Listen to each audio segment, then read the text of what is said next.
All right, so we should be live on YouTube. If you are joining us on YouTube, that's a hello to Sonia. I know she's already there. And we are live. So welcome to our Thursday Cosmic Conversations. I am Stacy Harder, and joining is my mother, Dr. Heather Harder, who guides us on this lovely discussion. If you are new to joining us, welcome. You are also welcome to join us on live Zoom. If you have questions or you want to get a reading, you do need to be on the Zoom for us to be able to get those readings in. If you have questions here, feel free to type them in the message board and I can also relay them. And if you're new to us, welcome. Thanks for joining us. This is my intention is just for you to be able to know that you're not alone. If you have any questions, this is a place to help better understand our journey and our life. And as you go through that journey, you feel more love and compassion and happiness as we move through this journey together. So, Heather Harder. Take it away. All right, first of all, if you will type in the Zoom number on the Facebook Live or whatever you're on YouTube Live, so that people can join us if they want. For me, it's been just a treat to be able to see people's faces. I feel like Johnny Carson going in people's living rooms at night and being present in their world. So I like being able to see you. So with that said, as Stacy said, my intention is very different. My intention is to follow orders. I was told this was important, that people needed to understand what and how they need to live, as we talk about living consciously in a divine consciousness. And so it's about meeting people's needs to literally look at the do's and don'ts as we begin to adjust our lives for a higher vibration. And so with that, okay, I'm here. And so your questions and your comments and your issues that you're facing on a daily basis help guide these conversations. I'm told that my journey, my mission, my purpose on this planet is sort of like a battery jumper. You know, those jumper cables you attach to batteries that make a battery that's sort of low or dead sort of jump alive again. And so I add light to the light workers if I juice your batteries. And I think that's quite an honor. So if you ever need your batteries juiced, feel free to call me or email me or contact me so I can assist you in this process. Oftentimes we're in our mental mind and we see life situations as this huge cosmic barricades. And it sometimes just takes a word or two or an awareness to jump over some of the hurdles of life. My mother was from Scotland, and so if you've ever seen those big humps in the road that slow you down, in Scotland they call those sleeping policemen. And so I like that term, that as we go through this existence on this planet, we all have lots of sleeping policemen on our little path, and learning how to get through them and over them are extremely important. So with that said, for those who've been on the calls before, you know that the first thing we do is set our intention for truth, guidance, and protection. And nowhere, at no time has truth been more important than it is now, depending on which media source, which social source, which place that you listen to, you're getting completely different versions of the reality going on. It's exceedingly important that you stay connected to your heart and stay in that space of what is my truth, and not accept anybody else's truth without filtering it through your own awareness. We are being fed many versions of reality. Some service, some don't. And it's exceedingly important that we begin to go from that empowered state of internal guidance rather than the external state of someone else, even the experts of the world telling us what is or isn't reality for us. And so I give you my truth, but I invite you always to filter it through your own sources to find out if it's truth for you. It's exceedingly important that you develop the ability to discern truth and feel how truth feels in your body. Your body is the truth teller. Your mind is the deceiver. The mind is the trickster. So it's from going from mental to our, whether you call it the heart or the guy or your gut, but there is an internal physical wisdom that will help you discern truth whenever you ask for it. So with that, I wrote just a little statement that I read periodically that covers all the basics. If you'd like a copy, you just have to email me and I'll be happy to send you a copy. But the words are not important. It's the intention that carries the power. I ask for divine protection, guidance, and the ability to recognize and integrate truth. I release all that is not truth and neutralize all distractions and obstacles on my divine path to greatness.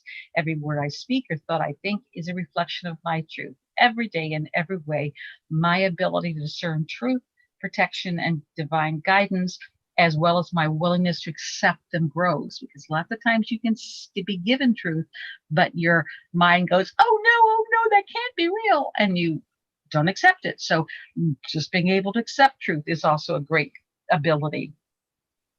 I accept truth, protection, and guidance where and how I find it, peacefully, joyfully, and harmoniously, integrating them into my totality. Let my path of truth take me ever closer to my divine potential. I am the love, strength, wisdom, courage, and perseverance required to walk my path of honor for now and evermore. And truly, our goal, mission, divine purpose is to really connect with our greatness. In order for humanity to be free on this planet, to really to experience a sovereignty, we have to accept our divine heritage, our divine aspects, and really step into our power. And much of what's going on in on the planet right now is designed to separate us from our truth, separate us from our source of internal wisdom and greatness. And many of the distractions we're getting is to keep us occupied so we don't spend the time necessary to go within and discover just how truly amazing we are. And so that ability to connect with your own greatness is really important, and honor it, because so much of life, so much of humanity's existence, so much of our cultural integration is about humility and not being too proud of ourselves, not being too confident, not being too happy with where you are.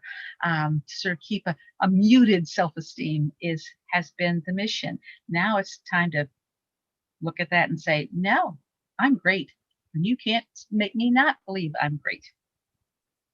So with that, I honor all you great beings who have chosen to spend time with me tonight and spend time with Stacy and here to experience your totality. That's the first thing we do, is call in truth, protection, guidance, and then trust that. The next order of business is something that, again, that I have been doing for the last almost 30 years, which is this light experience, using the light in order to support this planet. And this, I was originally given this exercise to do in 92. So it's quite a while ago. And I was watching the news and they were talking about the weather patterns had frozen over the Mississippi and it was flooding. And for some reason that just went bong, because I knew the weather patterns never freeze. If you get any aspect of nature that is frozen, it's because it's being artificially manipulated. Nature is dynamic and ever changing. And so that hit me like a ton of bricks. So I went immediately to Spirit and said, okay, what's going on? Why is the weather patterns freezing? And they said, the man who will become known as the Antichrist, to never call him the Antichrist because that actually empowers his role. But the man who will become known as the Antichrist was beginning to play. And the way he was playing was by manipulating the weather patterns. And I said, well, why would he do that? What sense does that make? He said, because if he can make humanity hungry enough, they'll sell their soul for a loaf of bread. And it was like, oh, well, now we see how people moving into fear and scarcity, they'll sell their soul for a roll of toilet paper. So we can see that sort of coming full tilt all these years later. So it's really important to recognize that any kind of fear indoctrination is manipulation, and it does not serve you. Going back to 1992, I said, okay, what can I do?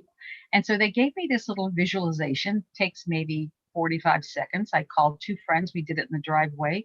The next time they announced the weather patterns over the Mississippi, they had unfrozen and were moving again. Whether or not it was because of the exercise we did, I don't know, but I know we did everything that Spirit guided us to do. And so it's been something that I've included in every book. It's something that I think is extremely important to think about. It's extremely important to know that you are far more powerful than you can imagine. At one time, we lived in darkness. When the sun went down, everybody went to bed. When the sun came up, everybody got up. We had to depend on the sun for light.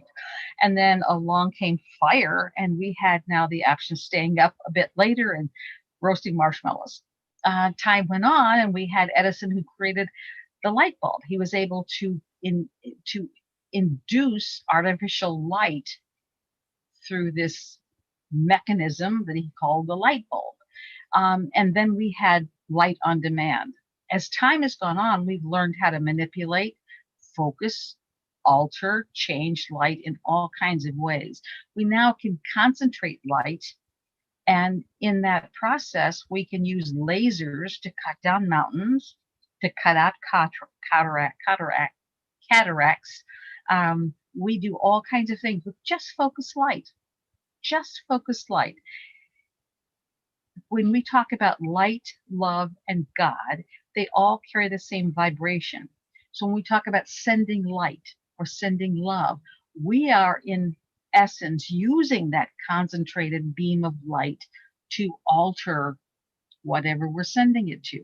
So if I send you, and I've seen it operating, and it's absolutely incredible, and I do invite you to play with it, watch it. To eat an easy experiment you can do is just take two bowls of identical food and send one love and put them under your bed and forget about them and watch how they rot. They'll rot differently. If you infuse love into your water, it tastes different. If you just, and it's not about a magic ceremony or doing it the right way, it is your intention. I am all powerful, so when I send you love, I know you've got it. So when I know I send love out to the earth, I know it has it. And when I send light and love to these people that we name in this exercise, I know they have it. What they do with it is their business. I cannot dictate how they use it. I just make sure they have a preponderance of love and light to use or to be exposed to. I worked with this gal at the university, and she was an amazing, beautiful, powerful, statuesque. I'm sure she was a Egyptian goddess who had been reborn, but she was just an amazingly powerful woman that I worked with at the university. And her soul came to me one night, and it was like really troubled. And she says, I didn't finish the book. I didn't finish the book. It's like, what are you talking about? And this is etherically in my head, not physically. And apparently she had been reading Exploring Life's Last Frontier. She went into a medical crisis. And I didn't know all this was going on at the time until she was telling me. She was in intensive care at Rush Hospital in Chicago, and in a constant state of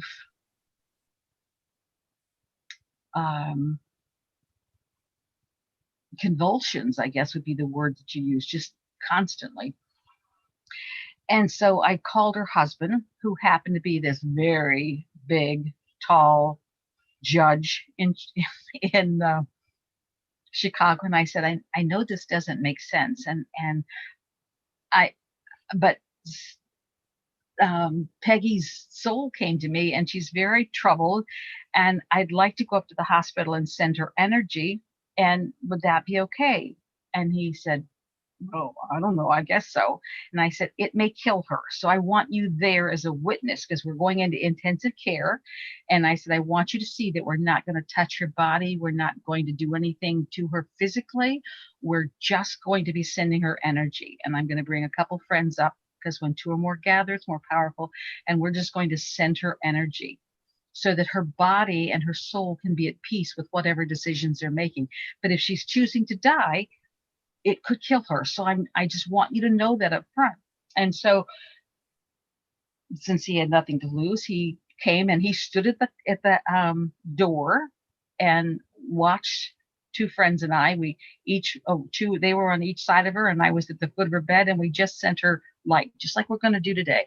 Out of your imagination, no tools. I haven't taken any classes. I'm not certified to anything. I'm just using my God-given talent.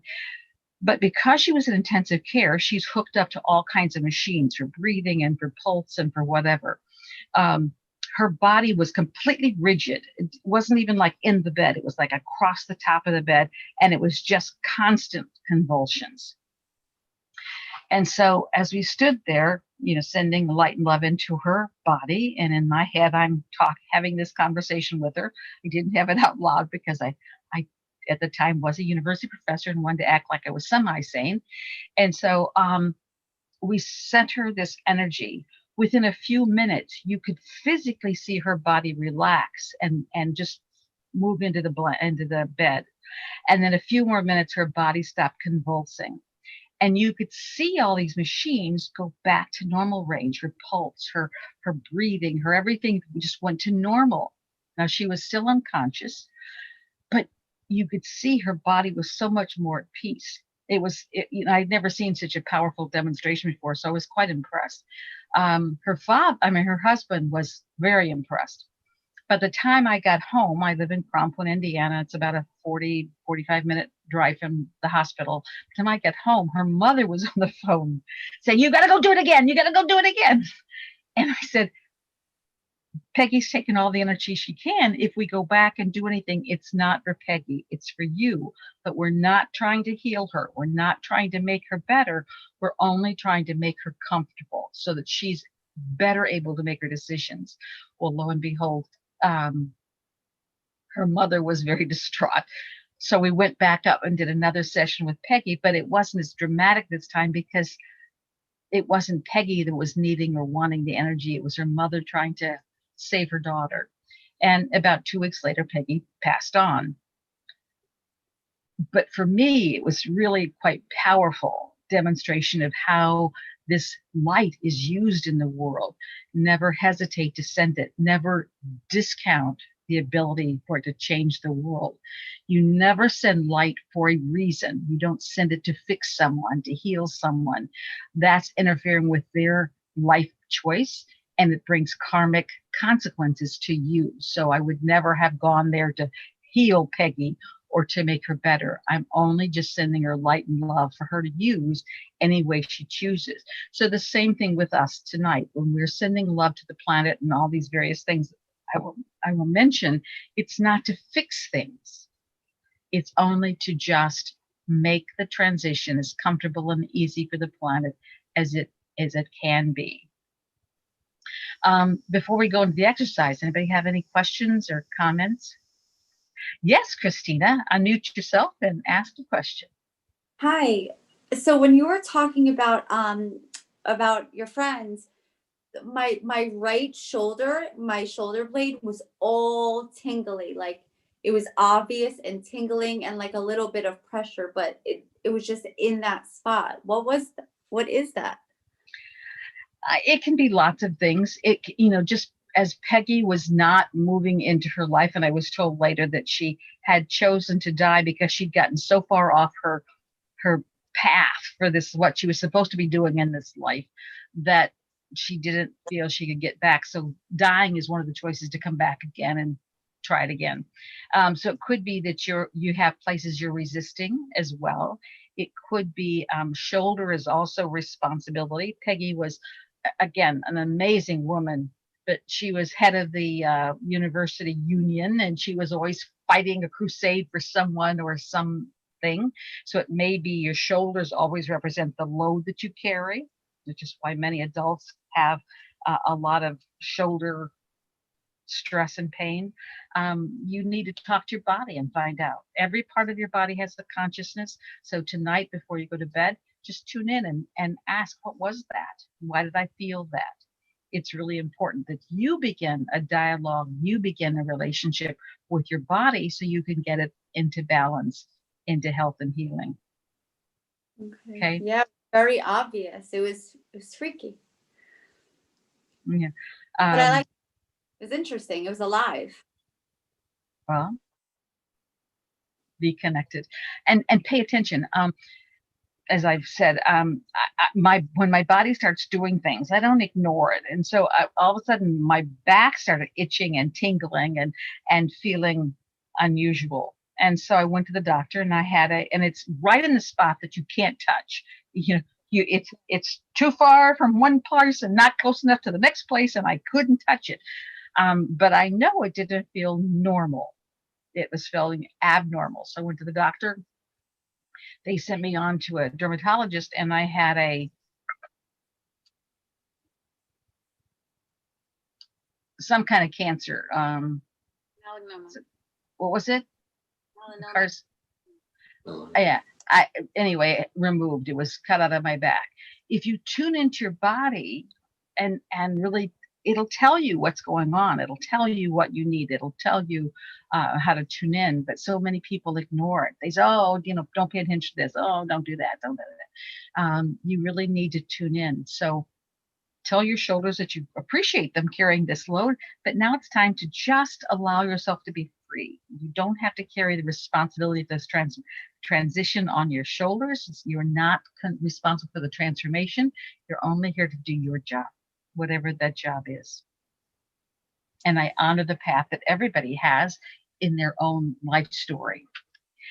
So with that, and the reason I tell you the story is so that you will recognize when it feels like you're doing nothing, you are doing something, and you are doing something that's exceedingly powerful and can make a huge difference. And we have been taught that, well, it's only your imagination. The most powerful source in all the universe is your imagination. We are made in the image of God. Image is the base word of imagination. We are made in the imagination of God. We create as co-creators in our imagination. So never let your thoughts play with things that you don't want to create, because you are creating them no matter what. So it's really, really powerful. This exercise I do based on my own guidance, and those who've been here for a while know that every week it's a little bit different, and we add and change things around.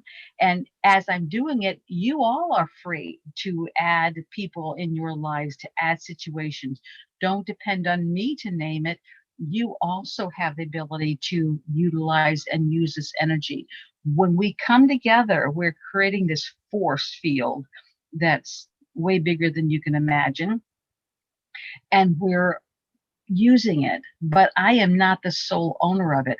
As you experience it, you also can direct it to friends, family, situations, people, the voting ballots, whatever you feel compelled to send energy to is also benefiting from it. You just don't put an outcome.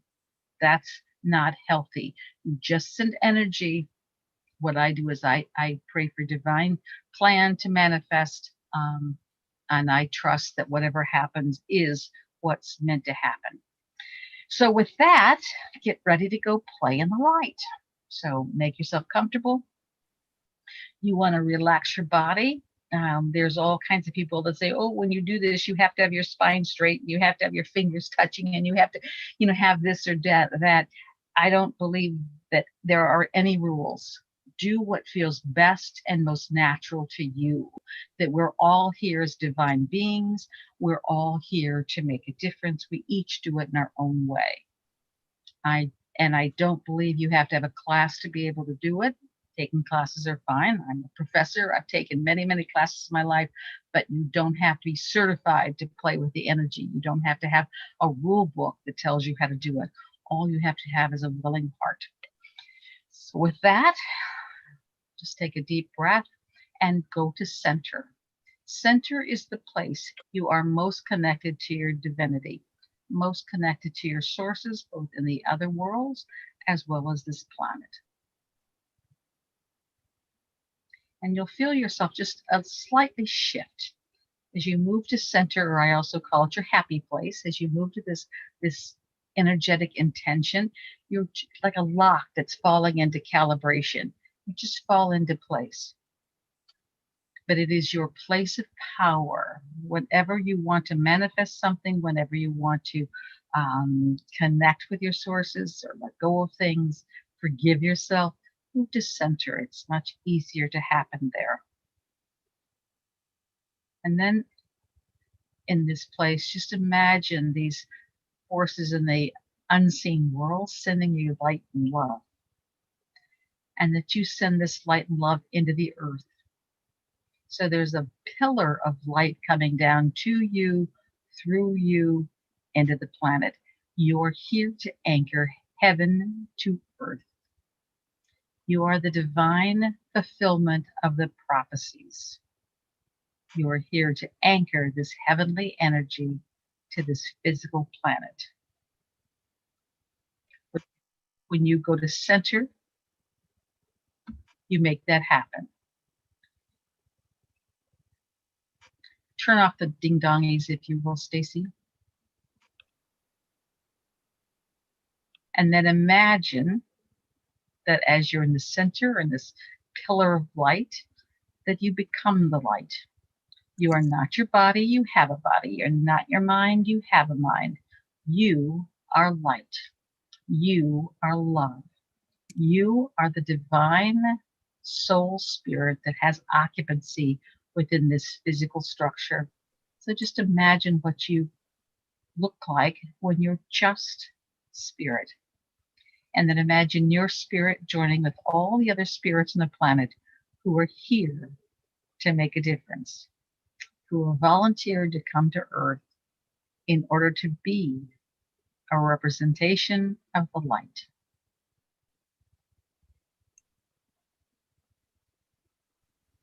And as you experience this unity of light, I want you to imagine sending it into the earth, filling every cell in, on, and around this planet with this light, with this love.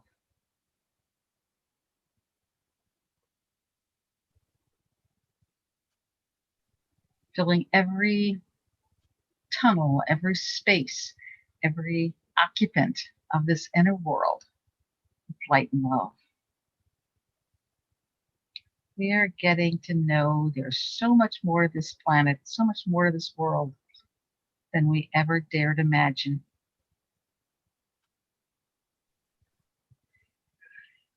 Take a breath and then send this light and love out into the atmosphere. The atmosphere is a very important covering to the planet. Just as our skin protects and covers our body, the atmosphere covers and protects the planet. So just fill it with love. We have many, many people on this planet who are working with their own agenda. They have their own plans for this planet and its inhabitants. It's why we're here. And they're doing lots to manipulate, alter, change the nature and destiny of this planet. And our job is to love them. See this light going out all over the planet and filling all these people who are working to alter Earth's destiny. And love them. Just love them.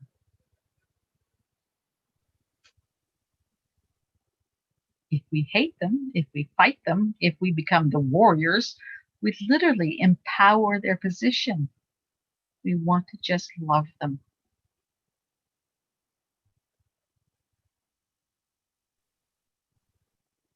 And then imagine the weather patterns. All over the planet, there's weather. And as we know, we're getting some extreme weather. And we're just going to love them.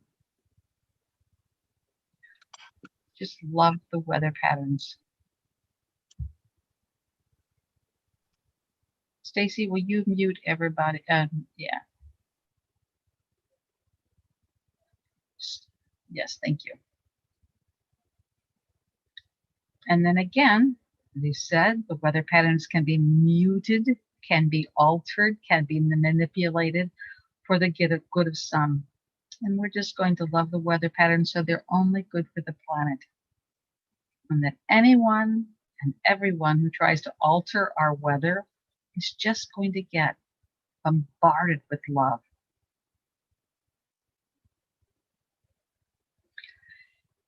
And then we have the mass consciousness.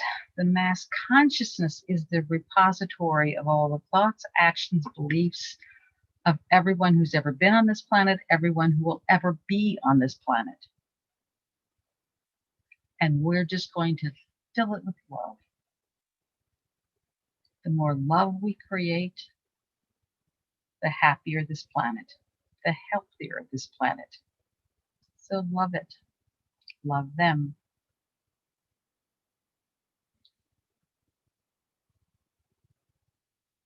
On this planet, we have a lot of businesses and organizations that have amassed great fortunes and great influence.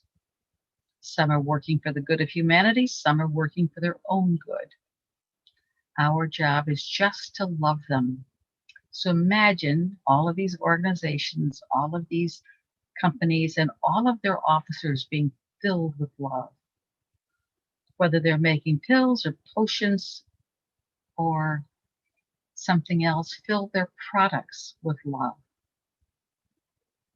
Right now we have this vaccine that's being sent to the planet for the COVID extinction. And so imagine all the people who've been involved and have touched COVID, either in the creating it, the spreading of it, the lying about it, the rescuing us from it, that are making the masks that help us breathe. Imagine all of it being filled with light, with love. See them just glowing with love. And this vaccine being filled with love. And being energetic blended into divine harmony. And that truth and divine will be done with it. On this planet, we have a lot of elected officials locally, statewide, and federally.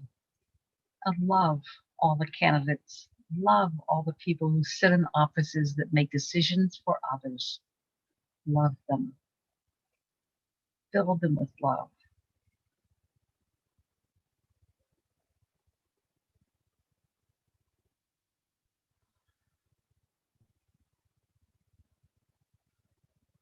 There was a movie that Jim Carrey did called Liar, Liar, and he had some kind of spell put on him, so he couldn't lie. He had to tell the truth. And that's sort of like the energy of love. When you send love to these people, it makes it much more challenging for them to lie, to be deceitful, to be deceptive. Not our intention, but it is the consequences of this love vibration. Just love them. And of course, right now we have this wonderful Trump-Biden experience going on. Love them both. They're mirroring so many issues for humanity. Regardless of which side you're on, just love them. And ask the truth be known. Any lies or deceptions become obvious. And divine plan be manifest. We are here as representation of the divine. We're here to fulfill divine plan. It may get uglier before it begins to seem like a divine plan. And your job is just to love it. Every ugly moment of it, just love it. It's the grand drama you are here to be a part of. In the skies and on this planet, we have many other beings. Some that are here to help, and some are here to interfere with for their own agenda. And your job is just to love them all, to thank those interdimensional beings who are here to assist, and to love those who are here to interfere.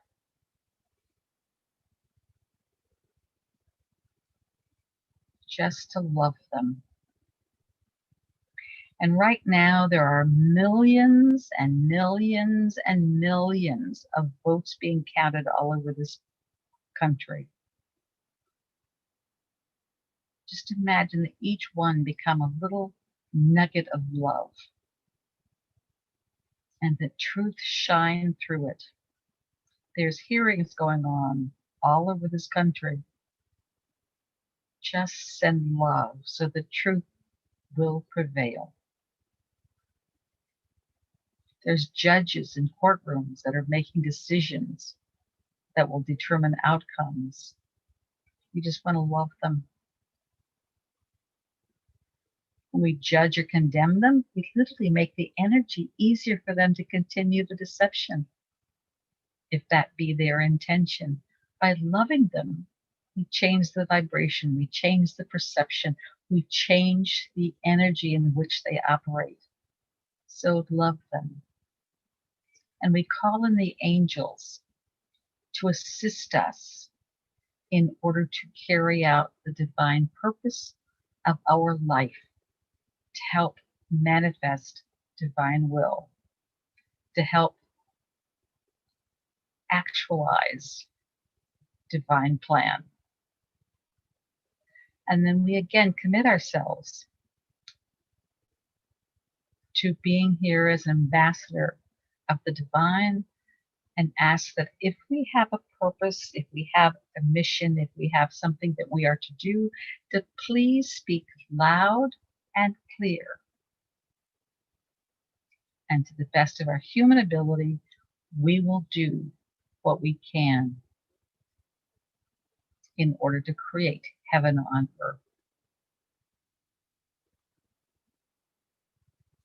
We send love and light to all those who are in fear, either naturally or induced. We send love through all of the social media channels, so that every message coming through social media is encased in love. We send love and light to all the social influencers who are being followed and listened to.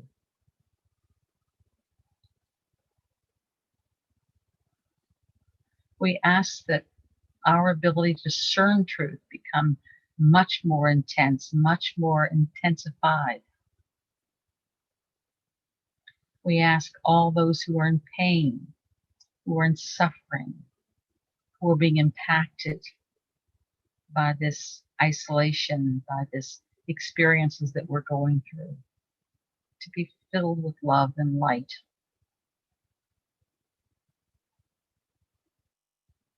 If you have people in your world, in your life, that are hurting or feeling isolated or need you or want your love and light, please send it to them now.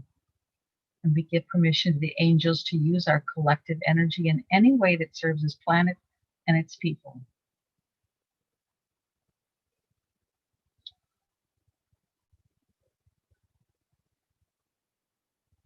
And we know the law of this land is karma. Whatever you do, you must experience the consequences of those actions, of those words, of those deeds. And so we ask, within the ability that we carry, that that karmic return be intensified, turned up, so people can recognize their actions and its relationships to our world.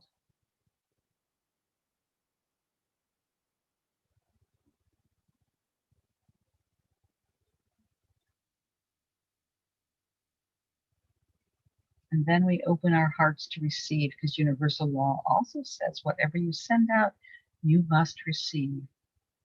So open your heart, open your intentions, just to receive this love, just to receive the light. Feel every part of your body being flooded with this intense, very high frequency love, light, divine. Any place where you feel congestion or tension or stress, just breathe it in and breathe it out, and let the light go deeper until it's flooding every DNA strand you have and restoring it to your divine perfection, restoring it to the perfect being that you were when you were created by the divine. That anything and everything that's been done to your DNA to alter your greatness, to separate you from your source, be neutralized and your connection be empowered. It is time for you to know and recognize your source, your connection, your greatness.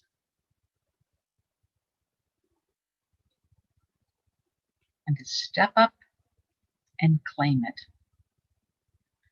So take 3 deep breaths, breathing in the love and light, and breathing out all of your restrictions, all of your limitations, all of the baggage that you've carried for whatever reason. If you don't need it, let it go. Breathe in deep and slow, and on the exhale, just release. Breathe in the truth, the awareness, the love that you are. Breathe out the old patterns, the old beliefs, the old choices. And for the third and final time, breathe in your greatness. Breathe out any lack and limitation that you've accepted for whatever reason.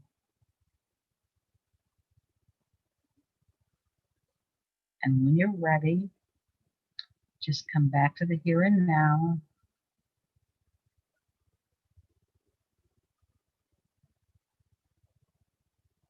Feel how you feel.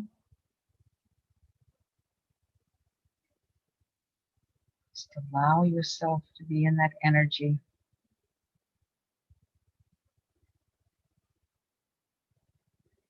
These are the points of clarity. These are the points and times where your prayers are more powerful, where your insights are more divine. So this is a great time, if we weren't on the call, to just sit and reflect on issues, on intentions.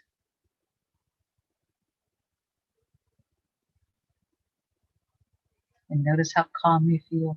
Notice how serene you feel. This is your natural state. When you listen to the media and you get all wound up, that's not your natural state. That's an artificially induced condition. I read a study yesterday that they did in 2012. This has been known since 2012. Facebook, and in conjunction with one of the government agencies, studied 600,000. That's 600,000 Facebook users, 2012. They wanted to see if they could alter the moods of people on Facebook by feeding them different news clips. If they fed you happy news, then would you get happy? If they fed you sad, depressing, angry news, would you act accordingly?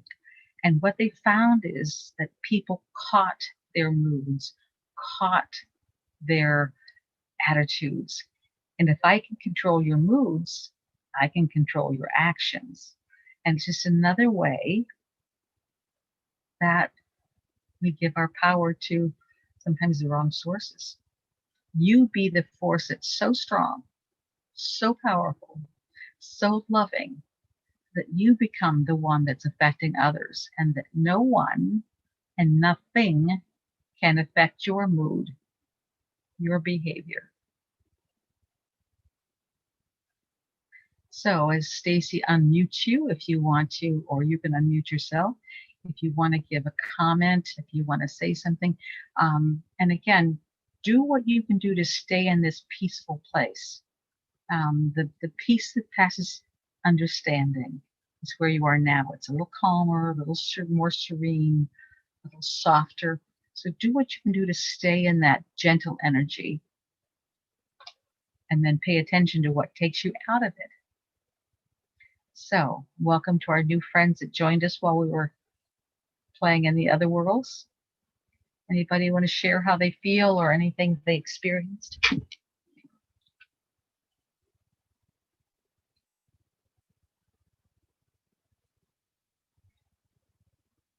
Going once.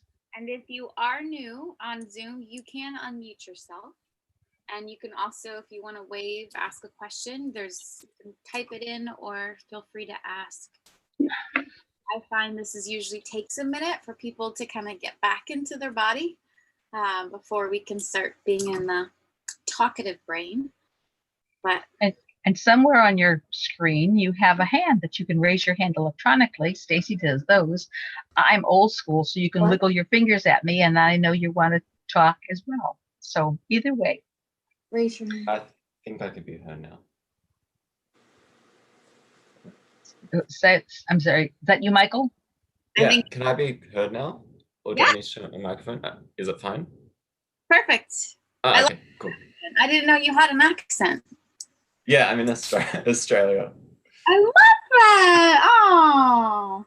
And also with the 21st of December, when all First Nations people will be getting together to meditate, and also those who are enlightened and on the path of light alongside us, Australia actually will be starting the meditations, and that's because Uluru is the sacral chakra heart center of planet Earth. So it's going to be quite interesting. And recognize time is not. So if you can't join on that day at that hour, just send your love now to it, and vice versa. The energy is always accessible. Yeah, if you buy into the concept that this is the only time that we can do it, then you lose the power of doing it all the time. I set the intention that every breath I take and every step I make is affirming this love and light to the planet. So I don't have to wait till a certain hour to do it, or join a certain team to do it. Those can be powerful and very positive. You're not limited to them. So thank you, also, Michael. This is just brief. I think I came across you through a Women's Circle video, and you're discussing Ishtar and Inanna. I think that was you in a journey. I've done so many things and so much and I don't try to keep track of it. So it could be. Maybe. Yay. But thank you for joining us.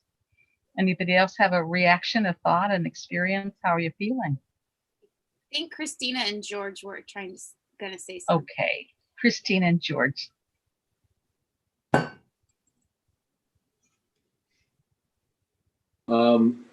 Sometimes I feel like when I'm trying to center myself, I start to, I guess, drift off.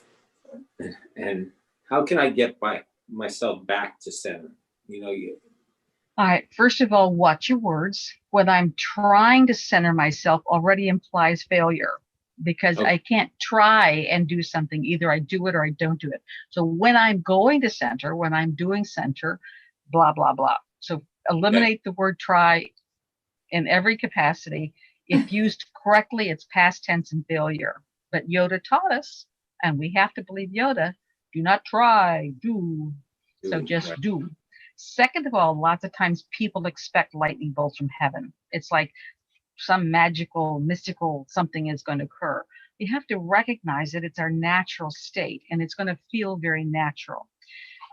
Thirdly, for lots and lots and lots and lots of years, I could not visualize myself as a light. When I would have a meditation, people would have all these lovely little experiences, and I would go, nothing, nothing. Why am I getting nothing? And I was told was because I was not yet ready to see myself as a light. I was not yet ready to accept myself as the light, and just to trust. Your mind may play interference. You remember that sleeping policeman kind of concept, but it cannot alter the experience. So even though your mind may distract you, the mind may, make you think you're not being successful, but underneath that, you are having the experience that you're intending. The mind can't stop it. It can only stop the awareness of it. So just act as if. Just do it anyway and trust that it's all perfect. And it will be. For many people, when they go into any kind of meditative, kind of reflective kind of experience, they go immediately to sleep. But they're not going to sleep. They're losing consciousness. Their mind is saying, oh no, I like being in charge. You're not going to distract me with this. And it just shuts down so that you don't have any conscious awareness of it, which we label as sleep. But you're still having the experience. Do it anyway. And what will happen is, as soon as it ends, you're instantly alerted. That's because your mind is just giving you back the access to the control, which if you were sleeping, you might sleep for another hour or two. That's not what happens. It's our mind that's out of control takes over and tries to distract us. That's what the Native Americans call the mind the trickster. And so literally, you want to just act as if. It can't stop you. It only stop the awareness of it, and keep on. One of the workshops I do quite frequently is about mind mastery, and it's covering those same things. We've let our mind run amok and be in charge for so long that we are now slaves to our mind. This is the time that we have to become the master of our mind, so our mind works in harmony with our body and spirit. And that's sort of the journey that we're on, moving from mind superiority to heart, gut, body wisdom.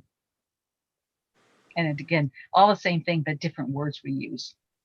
Yeah. And George, I was that person. I would fall asleep anytime Mom would start, and then as soon as she was done, I'd be awake. So that for me was something I fell asleep during her class too. Yeah. She was like, Christina. I was like, oh, I fell asleep. I felt like I was dozing off a little bit, and that's okay. Just divinely perfect. Don't judge it. Don't try to stop it, because that which you resist persists. Just talk to it as if it's a disobedient 5-year-old. I know you don't want me to do this. I know you're trying to interfere. I'd like you to go sit down and behave while I have this experience. The adults are talking now, that kind of loving but firm The whole relationship. journey is really one process of reparenting yourself. Say that again? The whole journey is quite really a process of reparenting yourself, and whilst you change your paradigmatic thinking. Yes. Thank you. Anybody else want to share anything?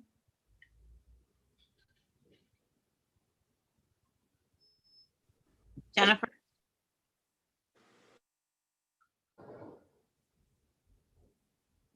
I always feel so good after that meditation.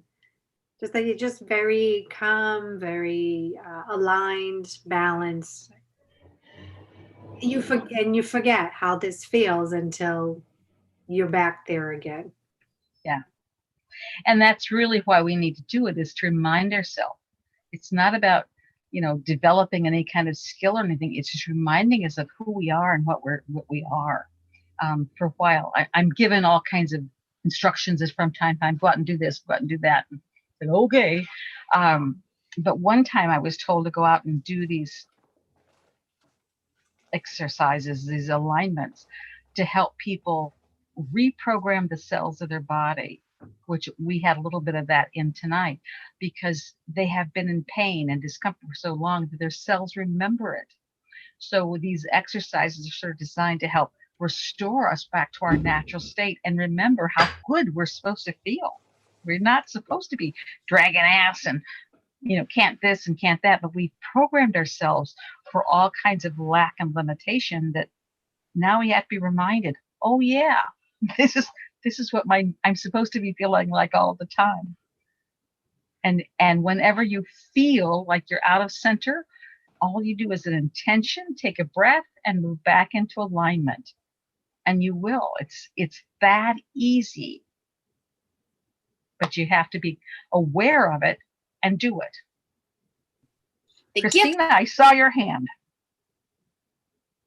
I just wanted to say that today was the first day that actually in the middle of my day, I went to center and it worked. I know. Worked. It doesn't cost anything. You don't have to buy anything.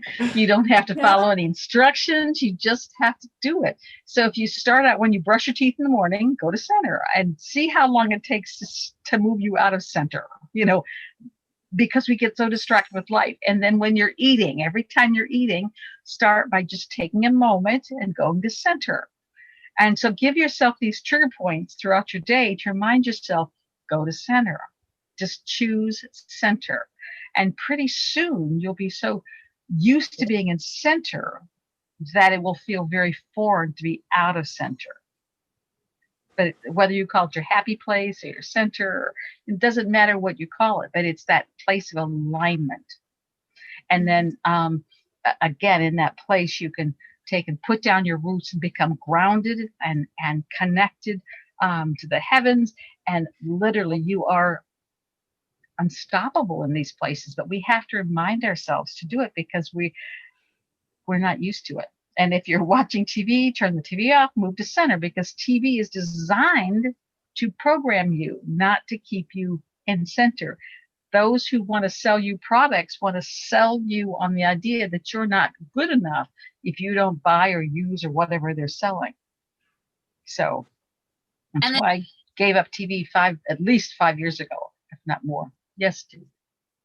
And there's a question to follow up. I love questions. What if you doze off and are calm? It doesn't mean you're resting, but are aligning? Question. To me, I still think that it's the mind. But for me, I think everybody has to decide for themselves what it is. But for me, when you are dozing off, and I'm using my air quotes at that point in time, that it's really about your mind not giving you permission to be in alignment, to be aware of your alignment. It's more your mental abilities. You have a mind, you are not your mind. You have a body, you are not your body. The soul spirit aspect of you is really what's emerging now, but in order for it to take full place in this holy trinity within us, we have to get the mind back in alignment and from its exalted state, because we have literally worshipped the mind, and now it's bringing it back into alignment.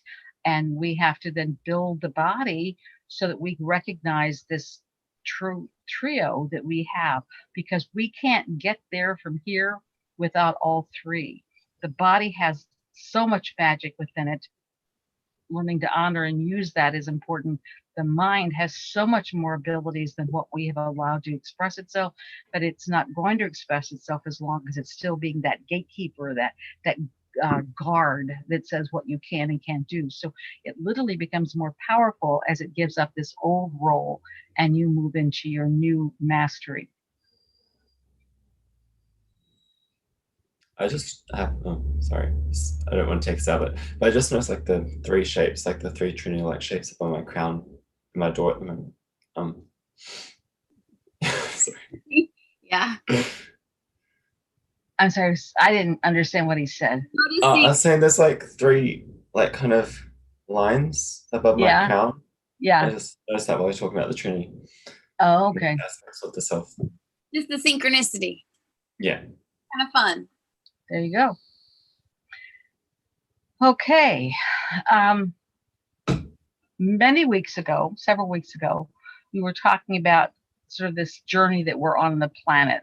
And so Alicia has asked that we continue that conversation. We didn't last week because of, and welcome people joining us. We didn't last week because it was Thanksgiving, and it just seemed appropriate to go into more information on gratitude and that role that we have in manifesting. Gratitude is a very high energy we play in. And when you're really coming from gratitude, manifestation and all kinds of other wonderful things are much easier. So, Alicia, Real quick, can you just review what was the topic? Off planetary? Was it alien stuff? first of all, let me just finish what I was saying, okay?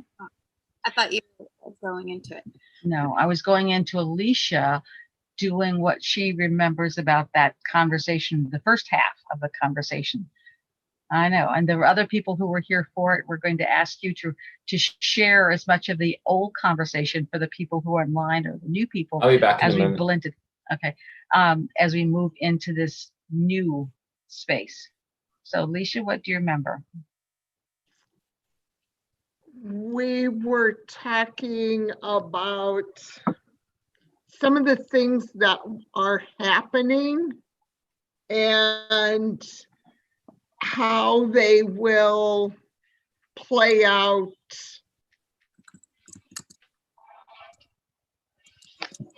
in either way they go. Good summary. Anybody else remember anything they want to throw in? George, do you remember? I don't think he was here. Jen, do you remember? Or Jennifer? Anybody remember anything else? We're talking about the transition that we're part of and what was going on and how this election and the other things were playing out as part of this unfolding. Our big picture is transitioning from a third dimensional planet to a fifth dimensional planet. We're changing the consciousness of the planet. And I think I shared, and I'll share again because I think it's very important.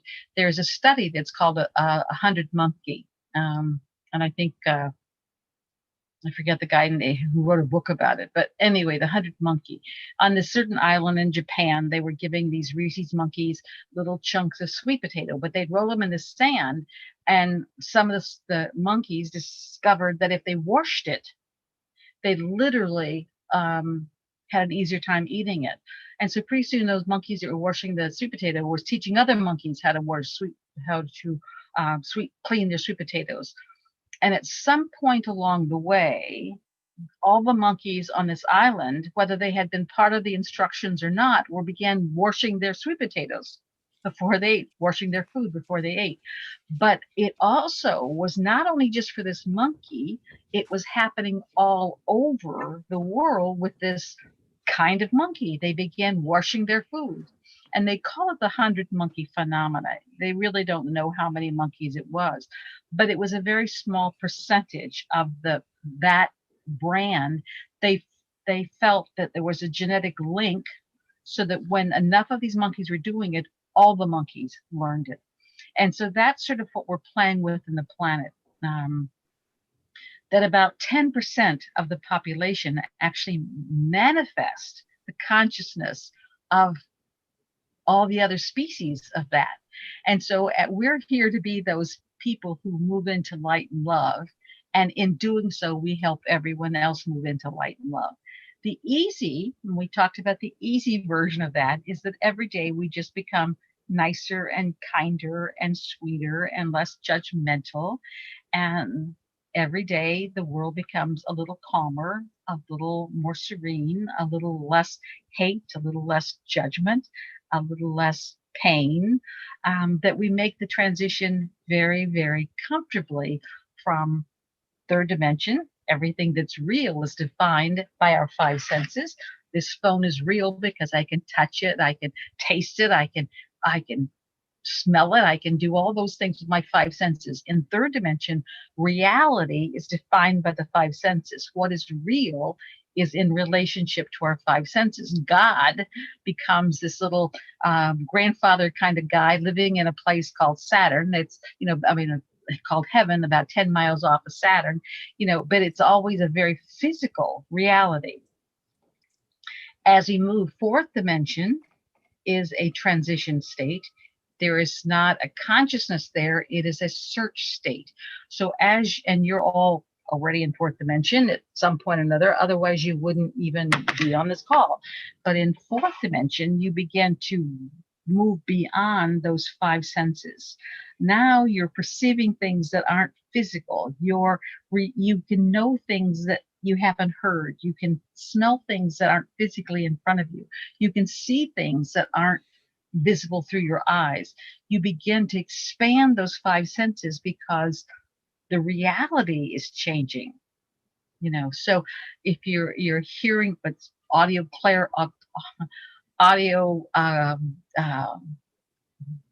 can't even think of the words. Clairaudient is when you hear things that aren't heard with your ears. Clairvoyant is when you're seeing things beyond your eyes. Clairsentient is what you're feeling, but not with your fingers. That's the fourth dimension. When you move beyond the fourth dimension, you move into fifth dimension. That's our resting place for this planet. Fifth dimension is when you got it. Fourth dimension is search. Fifth dimension is, oh shit, I got it. I understand this. We're all one. It's like a big joke. We're all one. What I do to me affects you. What you do affects me. What we do affects the kids in China. That oneness of consciousness, and we spent time sending love into the collective consciousness, and that's very intentional because we want to pump it up with love.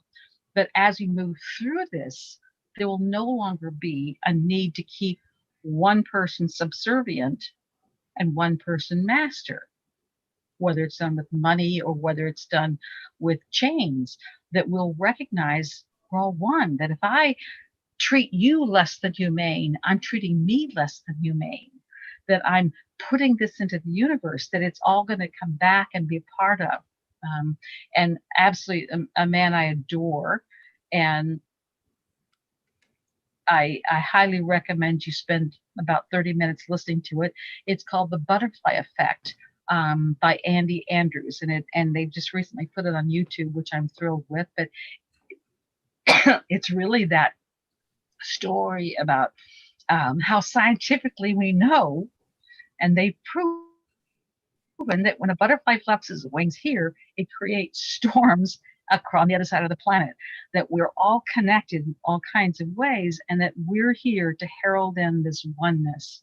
So as you're, on these calls, even though the numbers aren't as huge as they could be, we're all connecting. We're recognizing that we're family, and many of you refer to the group as family. It's my Thursday night group. That's the beginning of that recognition of oneness. And as that expands, it takes in more and more people into this family of oneness, that we're not separate, as our five senses would indicate, that we're one. That if you look at,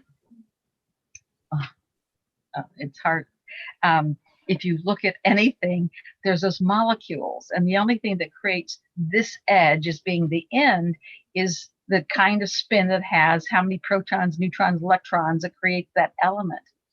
But the unifying factor is the space.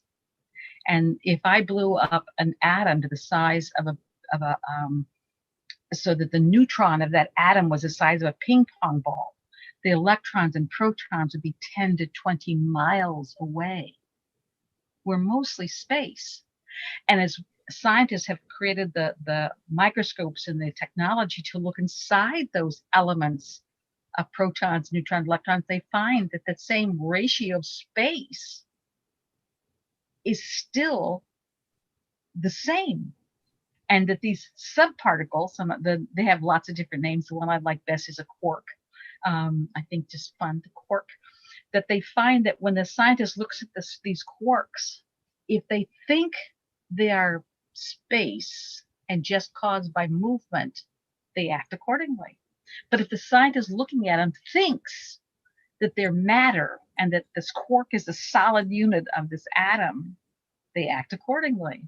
So right now, the smallest atom of all material, all physicality in this planet is impacted by our thoughts. And so what happens is we're beginning to have science verify that everything is mostly space. God is that space. The divine is that space. That space is the unifying factor that ties us all together. Where we've been looking at what separates us, third dimension, we do that. But as we move into fifth dimension, we don't look at the separation, we look at the unity. We look at the space. And if we do it with love and ease and grace, which is the goal, we just every day become a little bit more aware of our sameness, of our connectivity, of our love, of our light, of our gentleness. We become just a little kinder, a little softer, not lightning bolts from heaven, just a little bit less edgy. We spend a little bit more time in center, and we move into a new reality.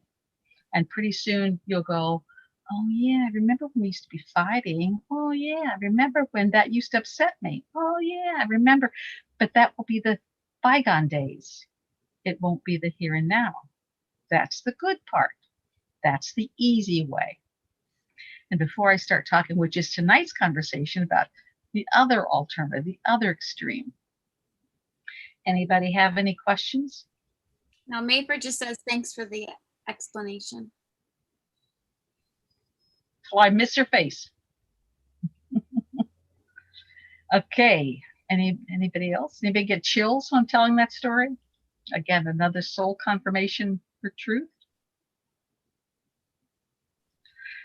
All right, and this is told in my book. Many were called. Stacy, cute book.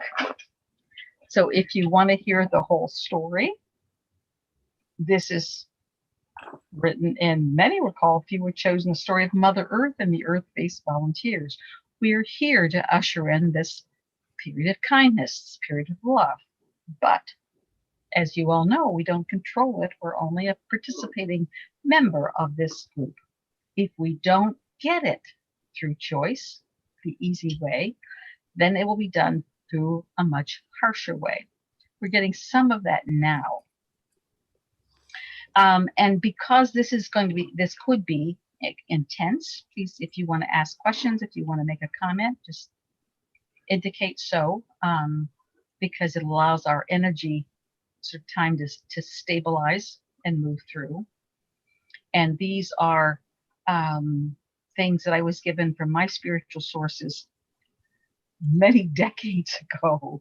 And if you have questions about it, please do let me know. So let's say the world doesn't get kinder. The world doesn't get better. The world doesn't get softer. It doesn't get easier. The deception, the fight, the hating, the judgment continue and expand.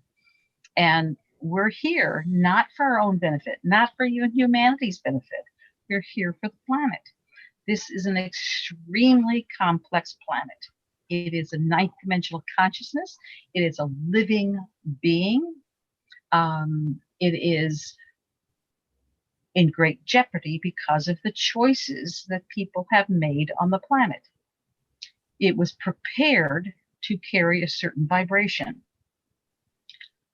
Nobody, and let me say, at ninth dimensional consciousnesses, everything is about learning and growing.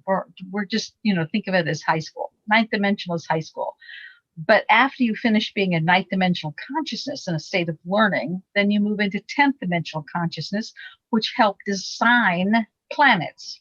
So there's life beyond ninth dimension, and the 10th dimensional beings who created Earth never thought that when you could have anything, that you can manifest your thoughts, you can create anything you desire, that humanity would come to this planet and create hate and greed and violence.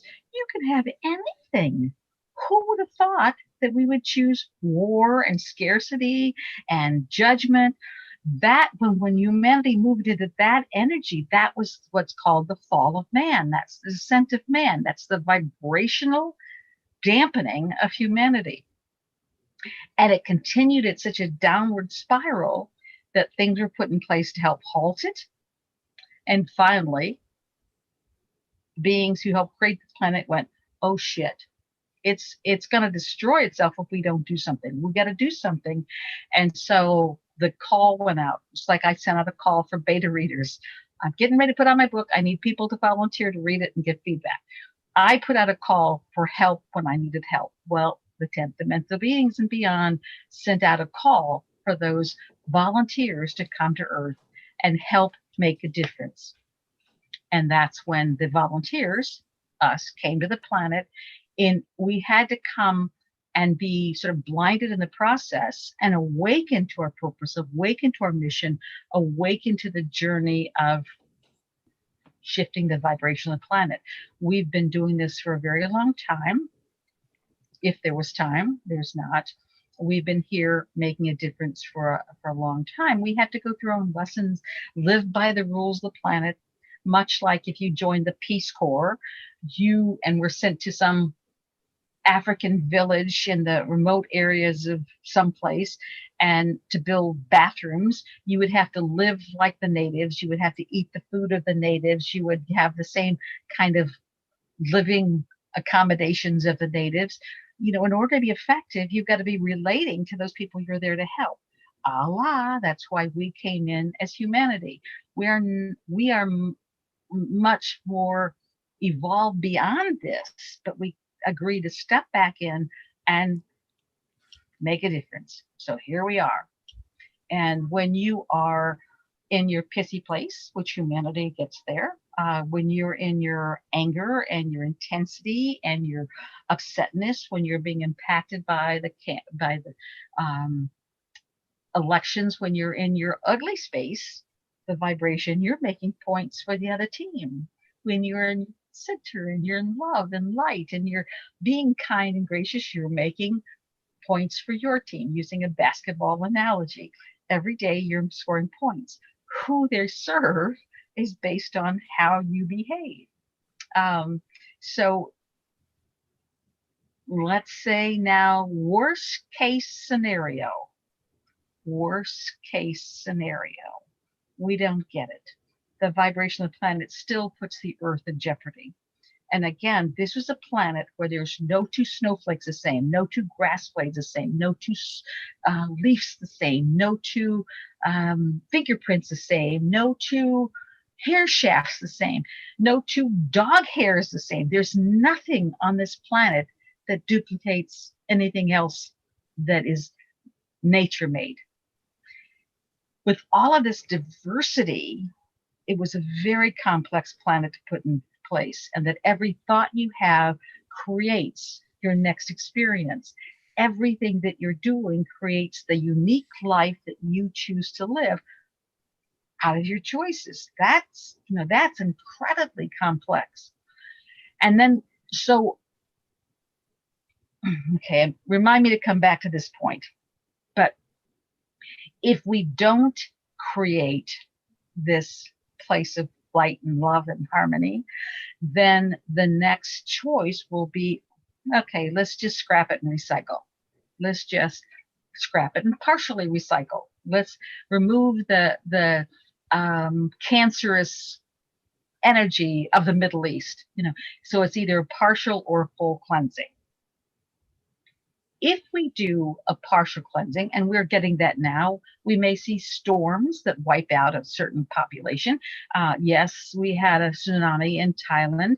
Thailand is also the place of the largest amount of child trafficking in the world. They actually have sex tourism, and they are very proud of the people they bring in order to violate their children, their women, their population. It was cleansed. We just send in a flood and we wipe out the whole place. Every place where we're having extreme storms, you're also having places that have a lot of vibrational density. So the storms help release a lot of the vibrational density. It is not God punishing them. It is about dealing with what they've created. Houston is an area where there's a lot of density. The corruption, the greed, the drilling of the oil, all the violations of the planet, those things create the vibrational density of an area. And how many times has Houston been flooded? And so we've got storms, we've got floods, we've got all kinds of severe weather. Weather is a way that Earth balances herself, that they go certain places to cleanse the energy. Okay, if they cleanse the energy and they stay in a better state, yay. If they don't, then they deal with the consequences of that vibrationally. But let's say we don't get enough area sort of spot cleaned, that we have to do a full cleansing of the planet.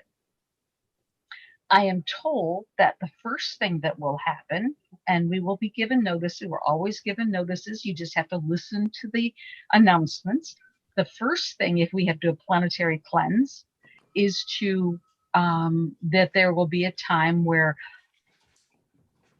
there'll be people in all kinds of walks of life, in all kinds of locations, that will just disappear. That you may be having dinner with 5 people, and all of a sudden you turn your head and one person just disappears. They just are gone in the twinkling of the eye. But the Bible talks about the disappearance of people. It may be a bum on the street. It may be Oprah Winfrey. It may be, all kinds of strata, all kinds of population around the world. In the twinkling, these people will disappear. They'll be beamed up. And because time is not consistent when you're off planet, they may be gone for an hour. They may be gone for weeks. But when they reappear, and I'm getting chills just thinking it, they will all be telling the same story. They'll all have evidence of off-planet life and existence, and they'll all be telling the same story. We have to repent. We have to change our ways. It ain't working. This is serious. They'll be wearing off-planet material, and they'll all have the same message. We got to make a difference. We got to change our ways. Like, who was the Bible character that went to Nineveh? Jonah and the whale, or something like that. I forget. Anyway,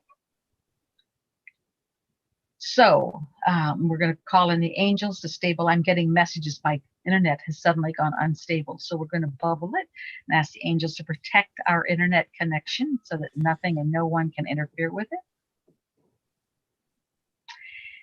And so if we change our ways and become kinder, loving, it'll be easy. It'll be a much, again, back to the easy transition.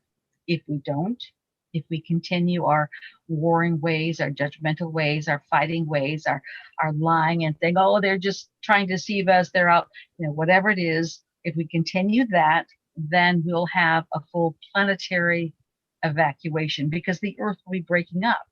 And then we'll have what the Bible's talked about, the skies will become filled with ships, and there'll be a beam me up Scotty. I've been taken to some of the ships. They are amazing.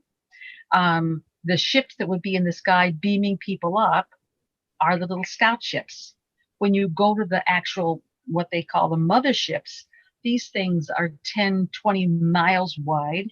They are layers, and each layer, which you'd never feel like you're indoors, is like a whole different environment. It is an amazing place with a vibration that is incredible.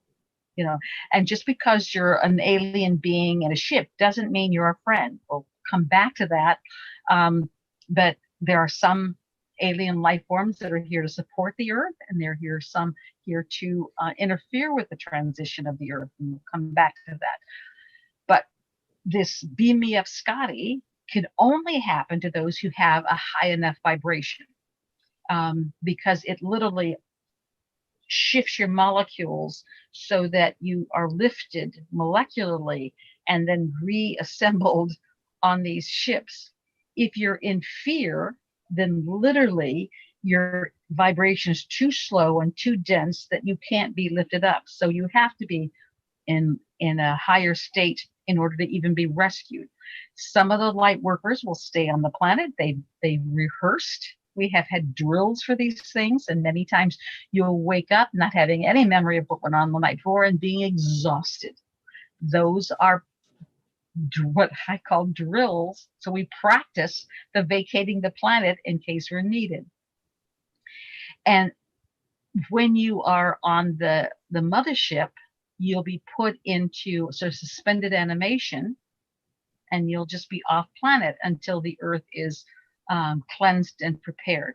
And that doesn't sound all that bad, except when we're off planet, evolution will not happen the way it does on Earth.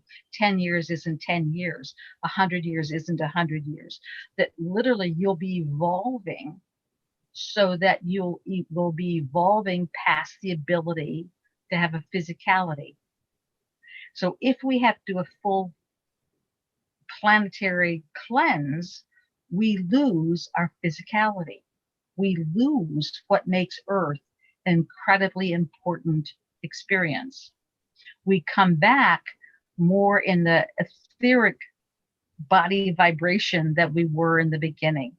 The Earth will be pristine, the vibration will be high, but we will lose Machu Picchu in the cleansing. We will lose the pyramids in the cleansing. We will lose many of the beautiful spots on the planet that we come to honor and recognize as sacred space, that the Earth will be as it once was, and our bodies will be gone forever. That's the downside. That's the worst case scenario.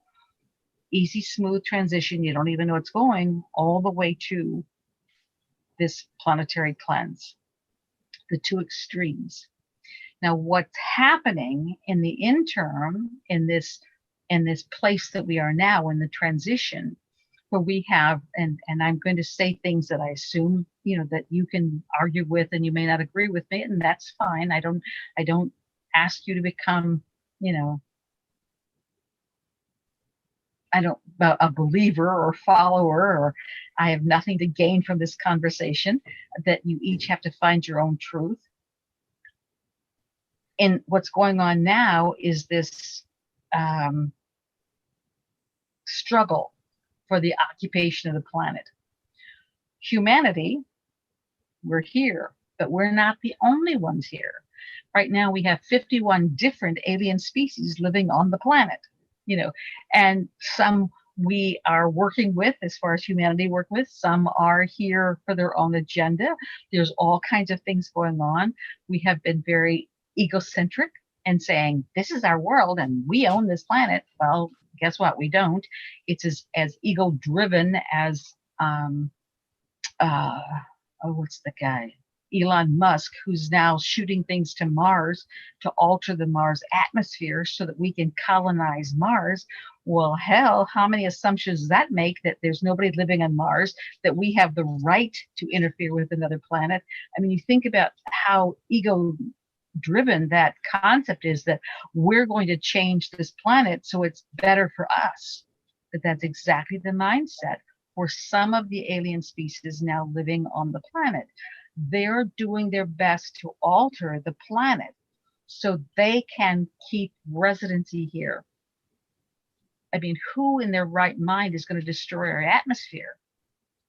We need the atmosphere, but for some alien species, that atmosphere is not positive or desired. So those that live in a bigger reality, they're altering the Earth to make it more habitable for them at the expense of humanity, at the expense of Earth. They are paying off certain people and beings in order to do their bidding, because if they came out with 3 heads, for instance, we may not have a lot of confidence in what they're doing. But if I can pay off this human, and we'll just call him Bill Gates, to come out with these things and make people buy into this stuff, it'll have more credibility. So we have forces behind the forces that are working to alter humanity's experience and consequently their destiny. And then we also have the various destinies and various things that can be going on. It hasn't been decided yet. We're still working on it. That's why every day that you get up, it's important to be very mindful of what you do and how you do it, because you are determining the destiny of the planet. And when we do the light work, if you notice, we bring in a whole lot of different things into that, because we want to send light and love to all the things out there that are impacting humanity. Now, that's a lot of information. All right, I see a question. How do you know if your vibe is high enough to go on ships? You don't. You know, there's no thermometer that takes a temperature and says, okay, you're going to make it, you're not going to make it. And it isn't about how you're doing right now. It's how are you going to react when you see an alien standing before you or a ship in the sky? Many people would move into fear and go, they're going to come to get us. Oh my God. If you move into fear, whatever energy you had is now collapsed. And Hi, Mom, you're love now you. going to be on the planet. So would you mute Michael? Thank you. And so you have My to mom was decide working. how you're going to be and what moves you into fear. If you live in trust, then you cannot move into fear. Fear and trust are mutually exclusive. You can't be in trust and in fear, which is one of the reasons why I spend a lot of time talking about how important it is to trust. Whatever's happening, trust. It's for the highest and best good. And then you don't have to worry about moving into fear. You don't have to worry about your reaction, because it can't be impacted by any external sources. And with the alien life form, you'll know whether or not they come in the light, which is very important, or whether they don't, by their vibration, how they feel. And then also there's universal law. They can't lie to you. So if you just ask, you come in the light, they have to answer no, but they don't answer no. They say, what are you asking that? Don't be silly. You know, think in terms of asking your mate if they're having an affair and how the different ways they would change that answer around. What do you mean? Why are you asking that? You're just being paranoid. But they don't answer the question, and that would be how they react. Okay, so So that means the best thing to do instantly is ask if you come in the light. But you'll feel it. I would assume you'll know energetically that feeling you get whether they come in the light. But yes, always good to ask. well, let me also throw out, if you have an automatic response of bubbling yourself into bubbling the light and calling in the light and asking for protection, guidance, and you're gonna instantly get that. You'll know whether or not it serves or not. So when we talk about being in that energy and bubbling yourself, putting a light bubble around you and truth, guidance, and protection, if you automatically take that as a first response, nothing can happen. It's when you move into fear that you literally put your guard down and you're now at their whim.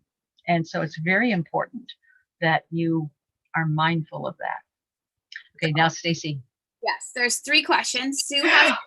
I love questions. Okay, Sue, question 1, just one at a time. okay. Sue, you have to unmute yourself. Well, she answered my question, but I actually have another one. So can I ask it? Yeah. Yes.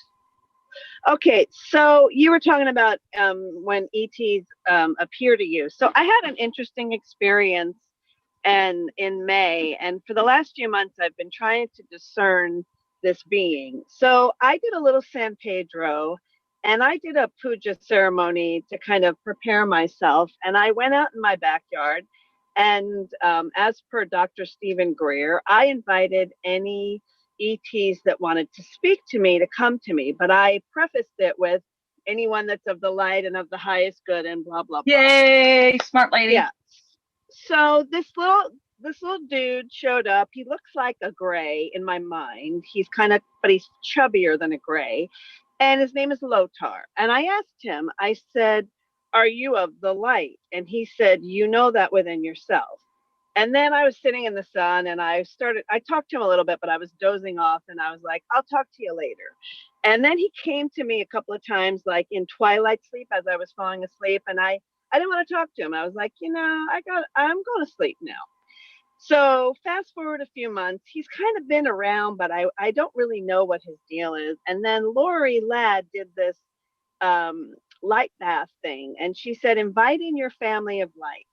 And I invited in my family of light, and he came super close to me.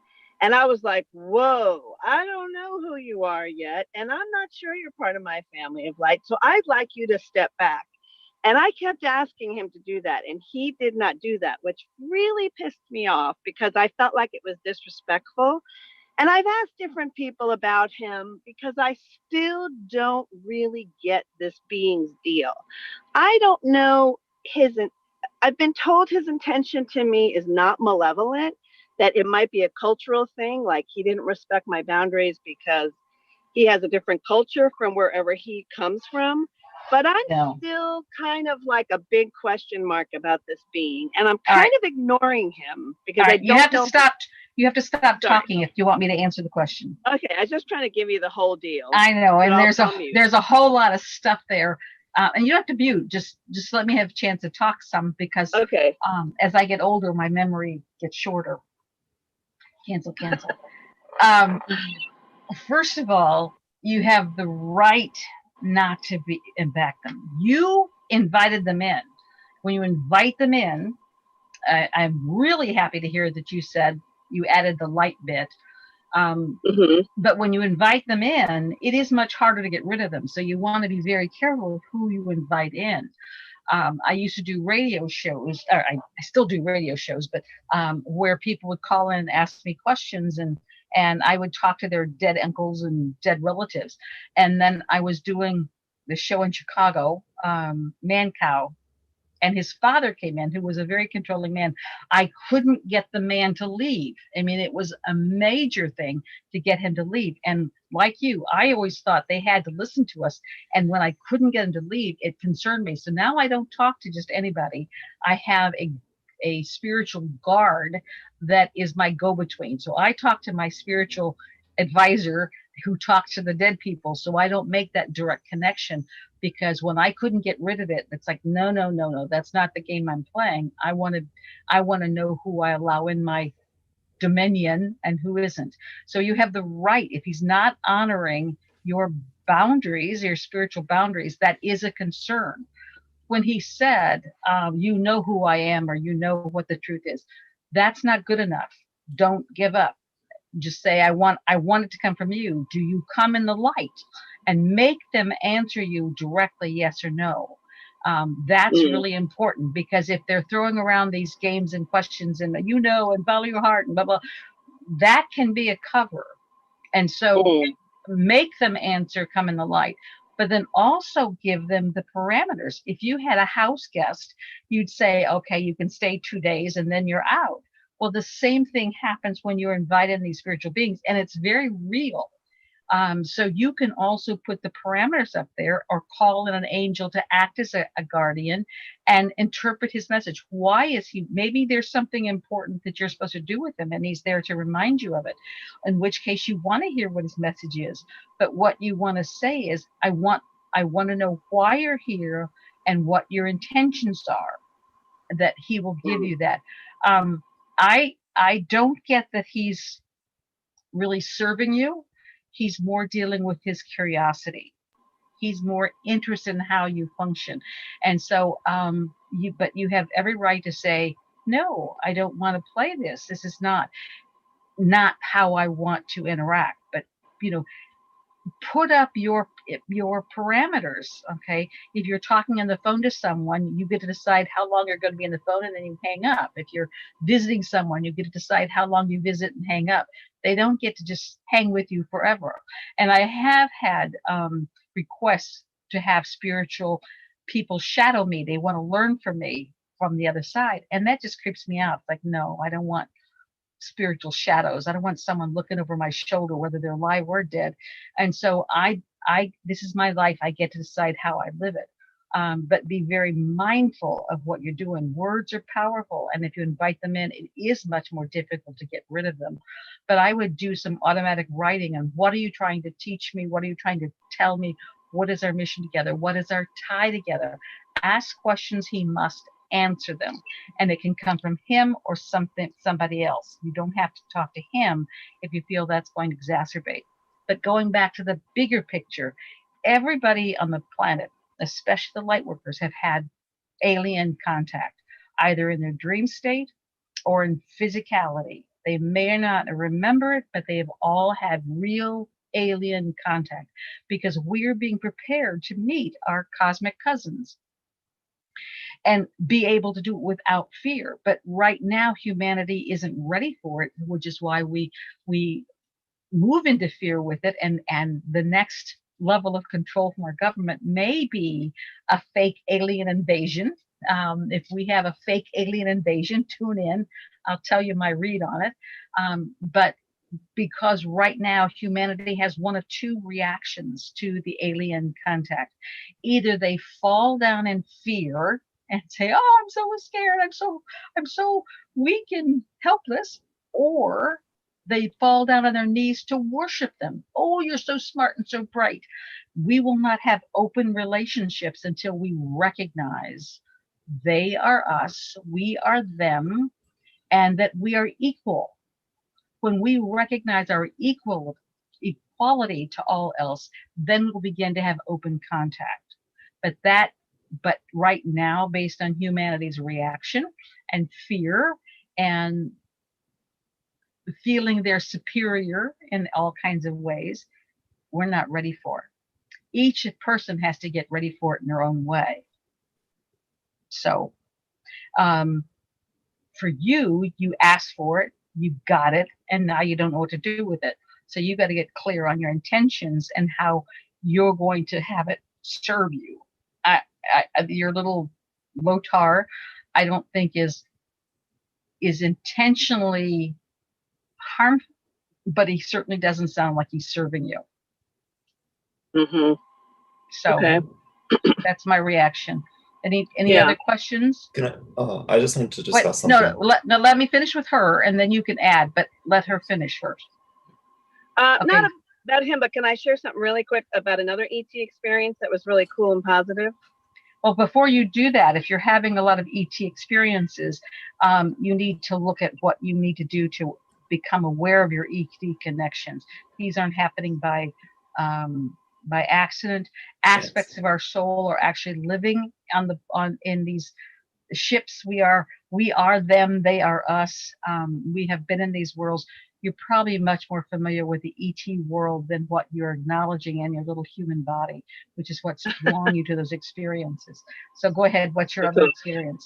Oh, so I'd seen these pictures, but I'd never seen that in real life. When the ships are cloaked in the spherical looking clouds. And on my birthday, I saw one huge one. I'm in Santa Barbara, California, and there was nothing in the sky but this huge disc. And I told my guy friend, I was like, "Oh my God, that's a ship." And then he tried to take a picture of it and he couldn't get it. And then we were driving a little further and then I saw two of them and I was like, "There's two more." And I got pictures of that, but I was so excited. I was like, "Oh my God, they're here." Like I could really feel them and I was so excited and I knew they were benevolent. And I don't know, it was just a really cool feeling to like, "Oh my God, they're there." And it was very exciting. In my early years, maybe I was married, so maybe 75 or 80, I was driving down the road and I remember seeing these lights sort of off in a field. And then I sort of became conscious again about 4 hours later. We had 4 hours of lost time. My husband at the time was, "Oh my God, did you see this?" And whenever we'd be with people, he would be telling these people about seeing these lights and these ships and these things. And I would just smile because I had no memory of it. I kind of remember the lights, but I have no memory. He had full memory. And so when I was asking Spirit, when I began to do direct communication, I said, "What was that about?" And they said that Bob had been a scout so many times that they couldn't erase his memory because he was so familiar with what they were doing and how they were doing it. Whereas I was very easy to erase my memory. So they're making themselves known to you. I would do a lot of journaling as far as what you're to learn, they're showing up for a reason. maximize that experience. Not that, oh my God, they're here, but what is my role in this? Why are they showing themselves to me? I can go outside and when I live in Northwest Indiana, the skies are never clear, but when it's a clear sky, I can literally look at the stars and begin to talk, and I will know exactly where to look, and I will begin to see the ships, the lights start changing, the pattern they're flying changes to make me unaware of it. So they're very willing to cooperate and work with you. But it's not a, oh my goodness, they're here, like, the dog pony at the children's party. It's about, okay, they're showing themselves, there's a reason. What can I do with this? Take it very much as a sacred honor and find out what your role in that is. Cool, thanks. You're welcome. Go ahead, Michael, if you want to say something now. I have a few things. So I can't put a timestamp on the year or date, but a few years ago I did have a nightmare where I was sort of around like tall trees in a forest or some sort of outdoor setting, and the sky was pitch black, but I saw a giant disc, like a spaceship, and there must have been a beam of light that came down, and the sound and like the realistic, because I was obviously transported here, it was a real experience in some sort of dimensional irrelevant, but the sound, I still remember it being very metallic and incredibly, incredibly loud. So like that sort of generic Hollywood sound, but it was very, very intense. And I think I was also in the spaceship. I don't really remember the beams and the contact necessarily, but I just remember being frightened because I think I was a bit younger. So it was from a few years ago. And recently on my journey, I've made contact with a woman who happens to live 2 streets away from me, and she holds Reiki, energy healing, past life regression healing, women's circles, yoga, tantra, and within after about 3 first sessions of yoga with her, I decided last Monday to book past life regression therapy with her because I'd been sort of called to that. And it was revealed that I had a feeling I've had sort of some ideas of connections to Atlantis, though I have come to realize that that wasn't really my truth. And I think that could even be maybe a truth of my twin flame and feeling his energy. However, in this connection, I actually happened to share a past life with Sharon, his teacher of mine now, who was running the therapy with the past life regression. And it turned out that we both share a past life in Lemuria. And even predating that, the past weeks, I've had the idea of Pleiadians coming to me in the Arcturian Council, and especially the Pleiadians have been coming through. And Sharon said, we'll have to listen to the transmission again to clarify every detail. However, there was a point where the Earth was destroyed, I think, with the fall of Lemuria and Atlantis, or pre-Eden, or maybe the time of Eden and Adam and Eve. Well, there was a planet that we were sent to help and save. I think it may be, before we weren't that. Successful. That wasn't successful. And so, and in that failed mission, my soul body, my soul essence was destroyed, and a lot of us were. And they tried to piece together what they could of me. They couldn't get everything, but they got some essence of my soul. And in collecting that and sort of jarring it in some sort of vessel, they then implanted that into an embryo when they were doing genetic modification and aligning sort of, I guess, star children or star seeds in. Okay, what's your question? What's your question? Because you're gotten into a lot of different areas. Yeah, so, sorry. I don't really know if I have a question. Okay. So I don't really want to derail us. Well, like I say, we're all much more than what our little bodies would indicate. The world is much more complex than what our little lives would indicate and what we're fed to believe.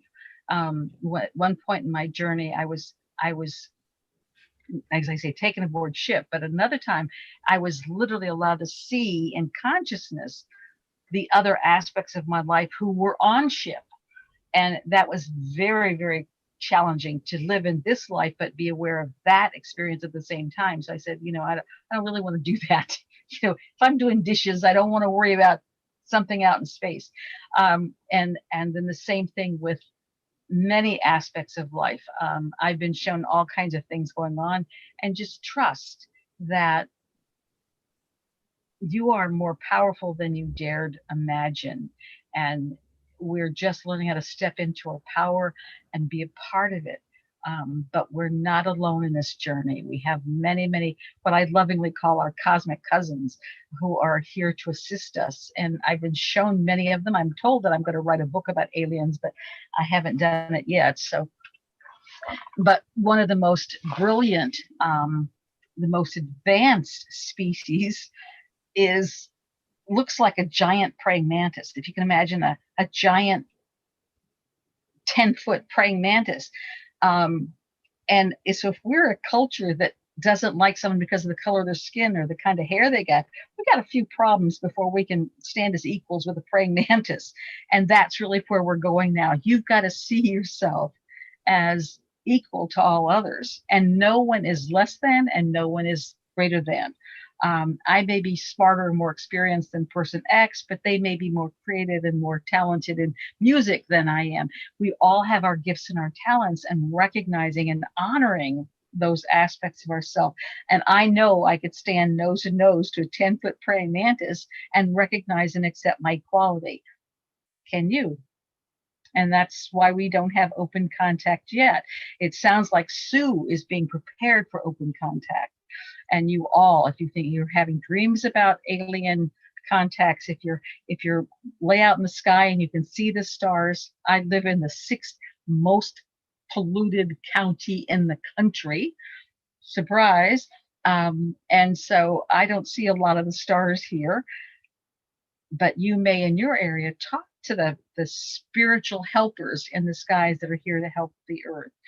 Begin to recognize and acknowledge their contribution to the planet, and you may begin to see some of the aliens that literally are living among us. It's a fun world. It's a fun world. Yes, Stacy? Okay, so question. I had a lot of more, I would say, alien interaction as a child. Like I did have some of the dreams I don't think I shared with you because you weren't really talking about stuff with aliens with me. So I just kind of suppressed those. But I mean, you were there when we saw the big craft right above us when I was 12. And that was there for a few minutes. But is it just because you're more open as a child? Or because I definitely, like, I know I had a lot more stuff as a child. It's partially because you're open, you're more susceptible, you're more agreeable to it, and so it's like don't forget us, remember we're out here, kind of thing. And because you had those experiences that were pleasant of sorts, then as you move forward, you're not as resistant as an adult. But there's not a one-size-fits-all answer. It's why Sue needs to do her journaling for her own experience. Every one of us has had some experience some way or another. And we have to be willing to hear our own stories. And journaling is the most powerful, I find, and the easiest with the least amount of resistance. Just ask, what are they here to teach us? Why is this happening? How do I build my contact? How do I open that door? But don't accept someone else's version of reality, even lovely little me, as your reality. Stay in your place of discernment until you have your own personal experiences. But remember, they're just like on this planet. You wouldn't leave your door open to meet a new friend if you're living in downtown New York, that who walks through that door may be friend potential, but they may also be there without your best interest in mind. Don't do it with the alien life. They're not all benevolent. They're not all there because they love you and love the planet. Always have that bubble, always ask for protection, always ask for discernment, always be in that place of skepticism. Do you come in the light? Why are you here? What's going on? Don't just accept as truth, and don't accept as truth when the media says, oh my God, we have an alien invasion happening in Wyoming and we better run because they're out gonna grab and slice open your children. Anyone and everyone who is attempting to get you in fear for any reason is trying to control you. Don't be controlled.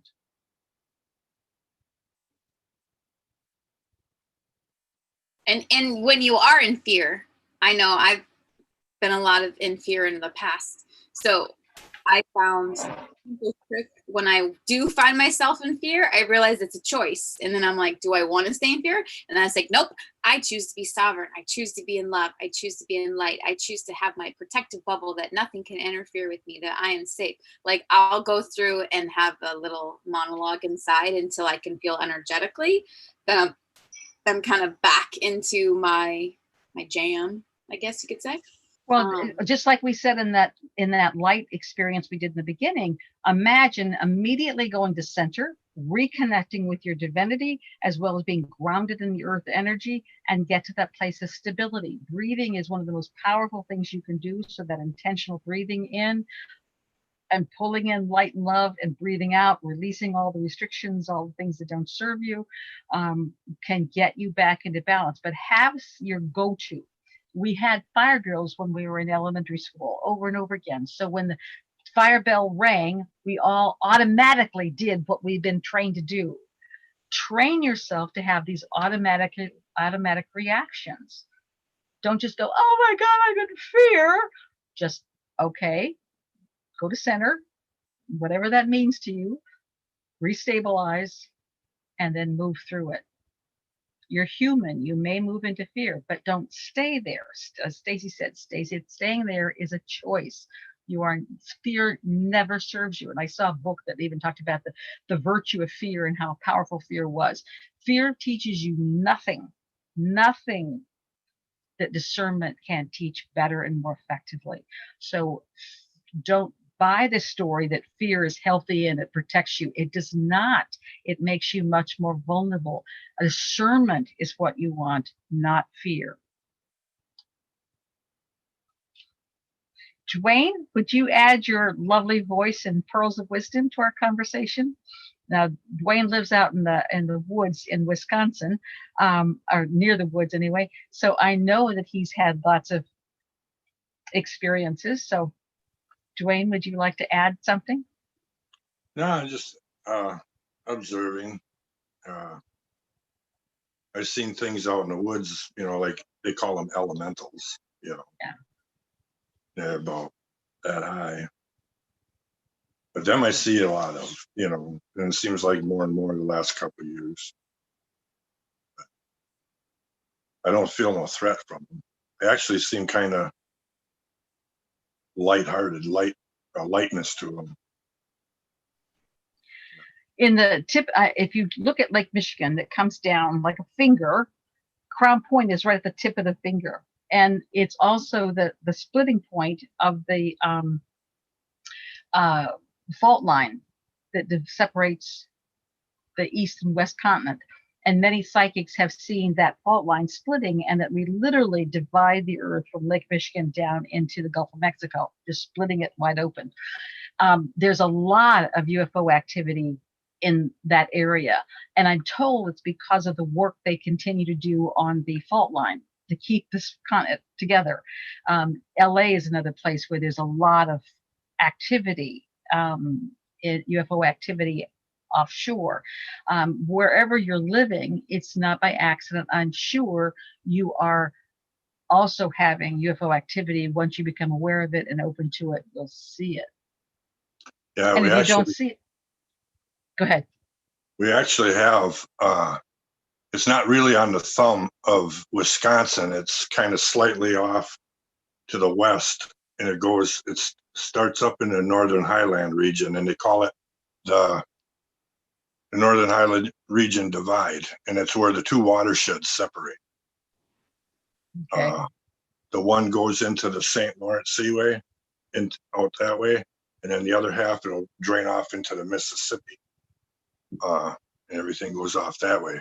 But I have an aunt who says she's seen UFOs lots of times as a little kid. Growing up, they just had like an original farmstead, stone house, stone barn.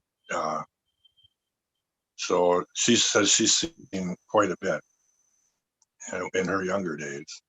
Well, I'm sure in those woods there's a lot of UFO activities. You may not have seen them, but you probably haven't looked for them either. But I'm sure it's going on in a big way. All of your lives. I've seen lights out there and stuff like that. Yeah. All right. Anybody else have anything they want to say or ask? Christina. Hi. Hi. For the first time last week, actually, I was looking at the sky, and it was the first time I ever saw the stars as not the stars. Do you know what I mean? Does that make sense? Oh yeah. Yeah. And I just was like, wow, that's what, like, I just saw it. And I was just like, those are not stars. It was the first time. When you start looking and really discerning, you'll see lots of things that are not what I call natural. Right. Stars don't flicker different colors and different shapes. They don't make little patterns in the sky. Yes. There's all kinds of things that will, when you're looking and you're sending your thoughts out, they're red. I mean, just like your iPhones now are reading your thoughts and reading your things and sending you messages based on what you're talking about. The universe does the same way, and these aliens are there, always there. They're always there. And they're I was monitoring. I'm sorry. I was in gratitude and in love, and I was I was just being so loving. And then I looked up, and that's when I saw things starting to change. And I was like, oh my gosh, do you see me?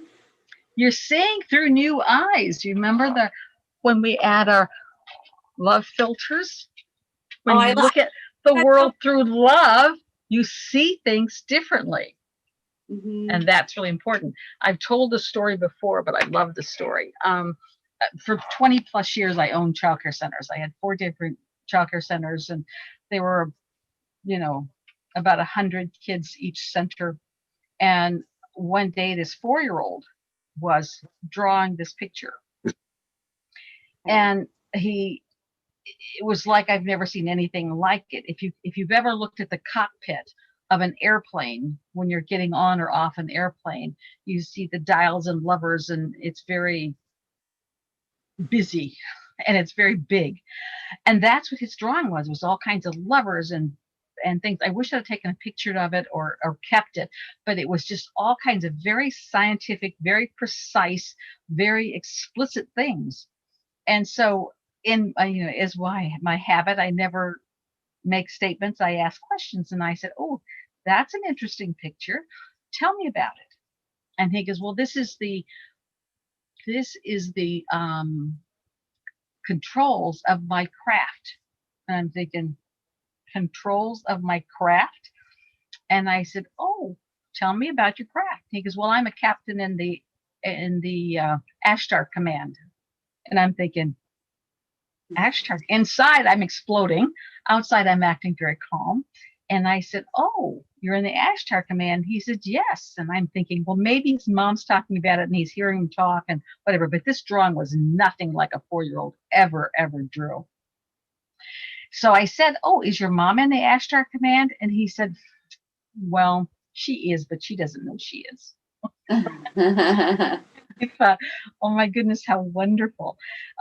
So yeah, it's wonderful stories. And if I had been smarter then, I would have asked a lot more questions. I would have, dug deeper into a story. But at the time, I was just so much amazed at this very complex, very precise drawing that this 4-year-old did. That I met lots of amazing kids in those centers. And I'm sure. Can I add something about Yes. the kids in the daycare? Because my daughter was one of them. And when we would drive home from the daycare, we would reach a certain part in the road on the way home, and she would ask me if I saw something that was in the tree or whatever she asked me. And if I saw it, she would tell me everything that was going to happen that evening. But if I said, no, I don't see it, she wouldn't tell me anything. Oh, how fun. That is just an amazing story. Yeah, it got to be a game on the way home from the daycare. Wow. I've had lots of stories from different people about different things. These kids were absolutely amazing. They gave me, and again, I had 20 years of working with these kids, different kids over time. But what it did was remind me that I don't have to worry about it. I just do my job and let it go, because this next generation is going to be even more powerful and more powerful and more powerful. I had one little girl who would go on the playground and she would just hold her hand out and bees would come land in her hand. And it was like, and the other kids go, I want to catch a bee. And I said, she's not catching a bee. She's just putting her hand out. You put your hand out and see if the bee comes to you. If it doesn't come to you, it doesn't want to play with you. But I had so many amazing kids in the centers. Right. Wow, that's incredible. And it wasn't spiritual at the time. I just saw it as help. But looking back, I think, oh, we were doing a lot of very progressive things. I didn't even recognize it. But we did a unit on angels. And then we did a unit on anger, what anger was and how to get angry and whatnot. And parents went crazy on that one. I'm teaching kids to be angry. And I said, no, I'm teaching them to process their anger. I'm not teaching them to be angry. But it was just incredible, the different things that we did, that now I look back and go, oh, that was kind of progressive. One of the things I was told, because when I first began my spiritual journey, I did own the centers, and I was very concerned about breaking up the family. Was I aiding and abetting the breaking up of the family? And they said, no, you're helping with the transformation. And I said, how so? And they said, because parents are the greatest bond on children. So parents tend to limit these kids with this heavy belief system. Whereas, you guys are nice, but they're not going to ever buy into you like they do parents. So we're giving kids a bit of breathing space so they can find their own truth. I thought, oh, right. I can deal with that. I always described it as a place that the kids could go to be themselves. They're not cloned like they are in school to be like each other. Yeah. That's interesting. Thank you for sharing that story. Thank you. Any other questions or comments? It's now almost 8:30, 2.5 hours we've been playing. It goes by so quickly.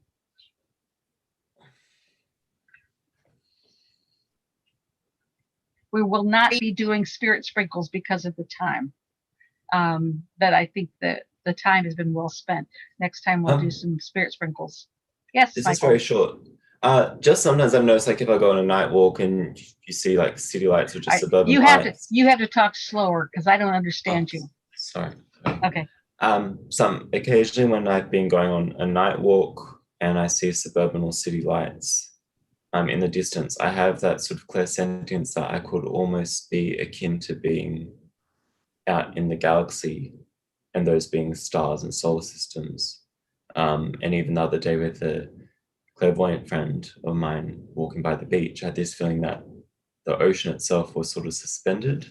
I didn't see it suspended, but I felt like we were in that place between everything and nothing and sort of the other. That's what I really had to say.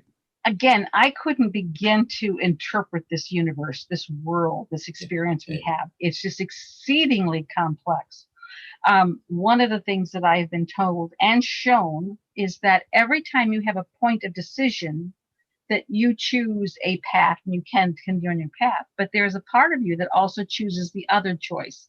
So the road less taken is also taken, that every path is taken.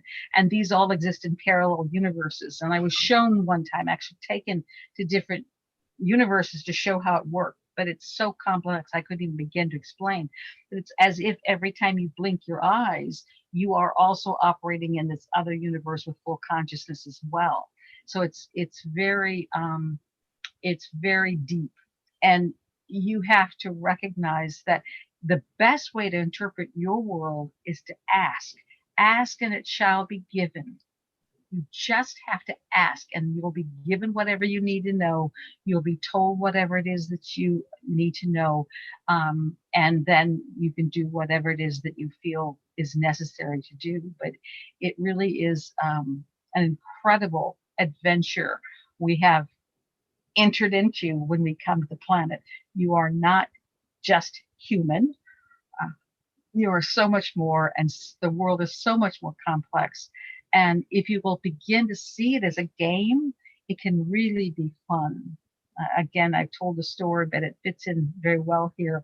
When I was a professor, I was teaching a graduate class on something, children's literacy or something, whether I forget what the topic was, but it was talking about I was talking about the influence of television on children, and primarily the difference in children's television workshop and Mr. Rogers. And I have a friend who was an executive producer of Mr. Rogers, and so I had a lot of backstories for Mr. Rogers, and I'm talking about, the influence and the impact and what the research says and all this stuff. And then I started talking about some of the stories that I know about Mr. Rogers through Hedda Serapin, and talked about his death and how he died and all that kind of stuff, and did, sort of the full rendition of his obituary. And class went away, and they thought, okay, she knows a lot about Mr. Rogers. And then a day or so later, he died. Everything I told them and it was all 100% accurate, hadn't happened yet. So the class came back going, how'd you do that?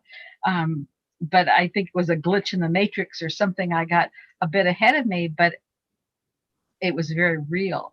So just trust that the world is Well, there's whatever also you make it to be. Akashic records, however one receives that from their own perspective. Everything's accessible.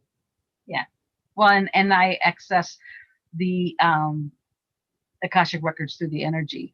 That's my main interpretation process. But yes, everything is there. I'd like some. Stacey, are there any other questions out there in the ethers? Well, No, I just have an experience, but I don't. Okay. If it's not a question, I don't remember. Hold a second, Michael. Stacey?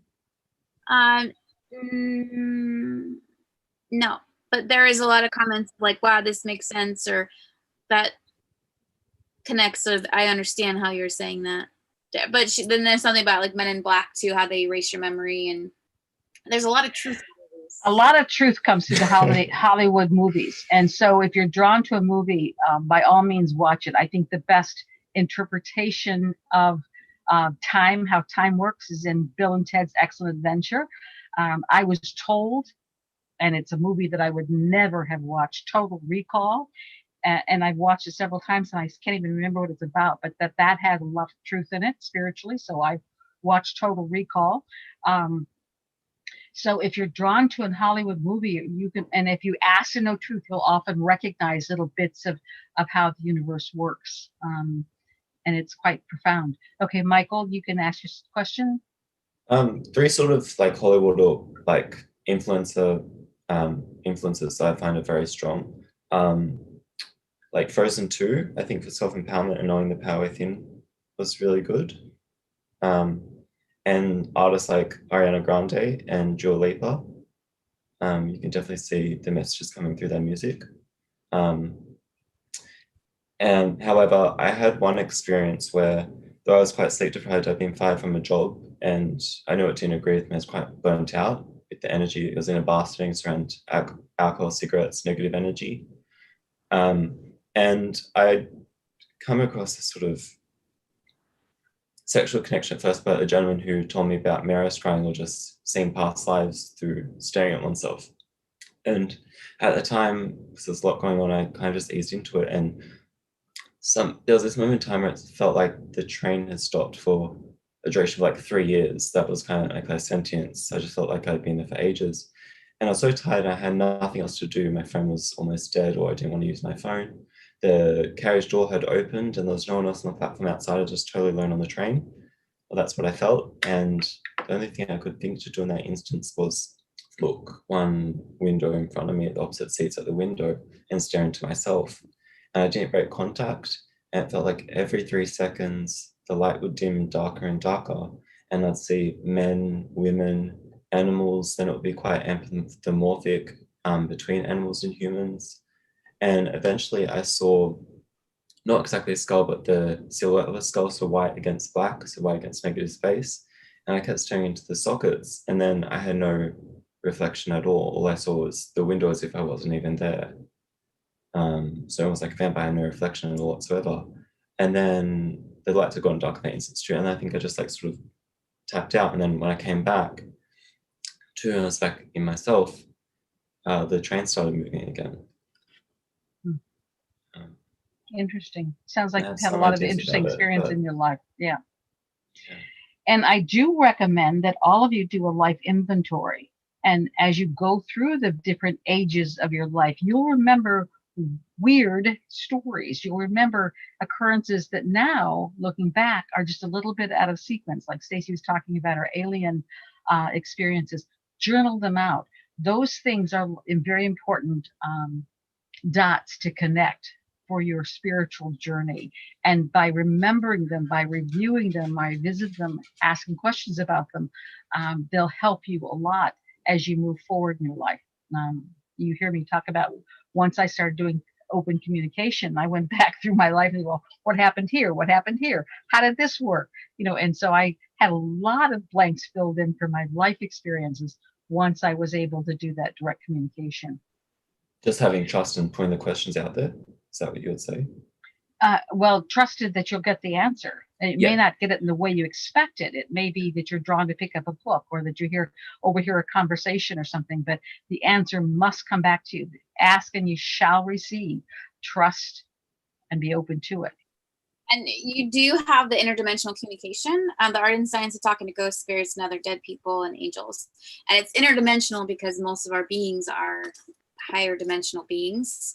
It is a good read. I've done the class that she does, but it's very important. She goes in, a lot of people don't, in my opinion, go into the protection parts, but Mom definitely does. And it's a big fat book there for For you. playing in other worlds, you know, if we go to another country, we need to learn the culture and what's safe and what's not safe for that country. The same thing happens in other worlds. We're so egocentric to think that everything in the universe operates the way it does here on Earth, and it's not always the case. So learning the operational procedures for other worlds is very important. But thank you, Stacey. See, you queued up just from knowing the routine. Can I have a couple people give feedback, because this, and Alicia, I'm going to start with you since you requested the topic. This is a little bit different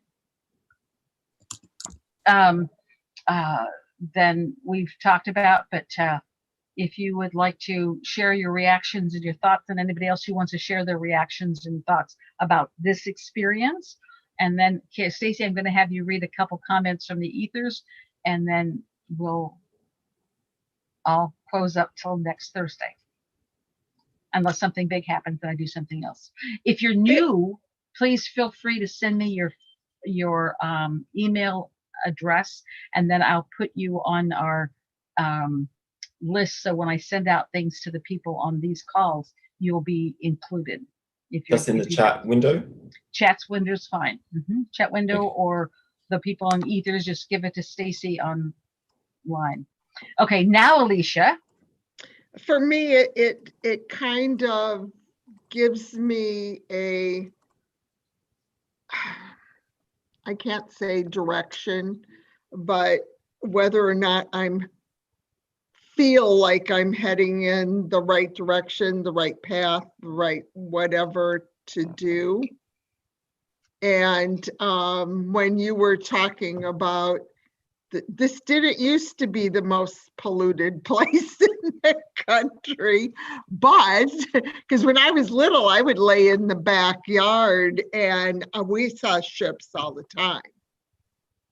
And I lived in Maryville then. Okay.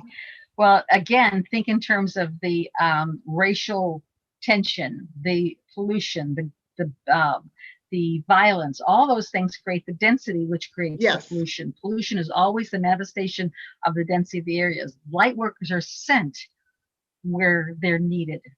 So I drew the short stick for Crown Point, Indiana. Yay! See, when I was little in well, not Crown Point, but in Maryville, we had cows in our backyard, and we lived on 30. It used to be a farm where Bozak's is. Oh, okay. Well, very different world now. Yes. Time I come back, I'm like, they built so much. It used to be all farmland and corn and soybean fields, and now I'm like, where's the cows? Where's the like? Yeah, it's all going quickly. Yeah, I want to find some woods. If you know any woods in the area, let me know. Thank You know, you. I got a couple people looking for woods now. 15 acres or more. I will Well, let you know. Put me on the list. Okay. All right. Anybody else want to add reaction reflections? Christina, I see you thinking.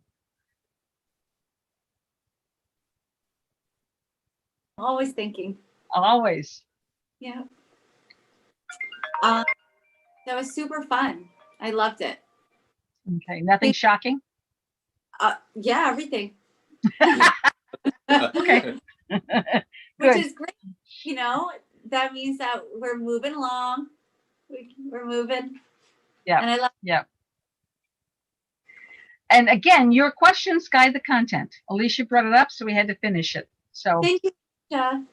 Because I wanted to talk about that as well. I did. We tuned in. Good. You are welcome. Jennifer, you want to add anything? You can. No, I love all our conversations, and I did love this conversation as well. I took some notes because I feel like we had it for a reason. There's, you know, who knows what's going to happen tonight or tomorrow. So I love it.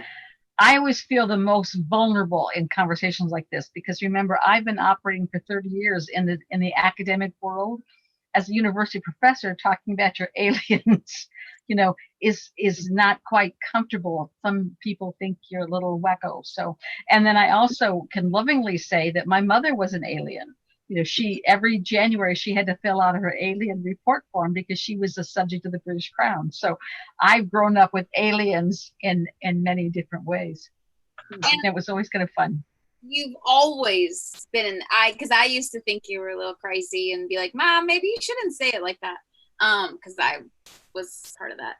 I apologize if I ever made you feel like you shouldn't say things. But what I was gonna say to that is that you've been speaking about this and on stages with Dolores Cannon and it for years. So, however, when those audiences, once that audience dissipated, it was gone. These audiences stay forever. When you put something on the internet, anyone at any time can go and research them. That's different than speaking to a live audience and having it end when the time clock ends.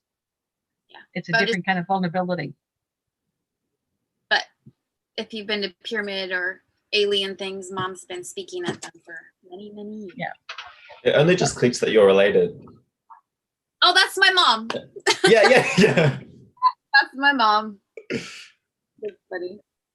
One of the most powerful skies that I've ever seen, and I consider it still a blessing to have experienced it. I was in the pyramid complex, the pyramids in front of me. On my one side, I forget now which side it was, but on the one side, the sun was going down, but the sun was still in the sky.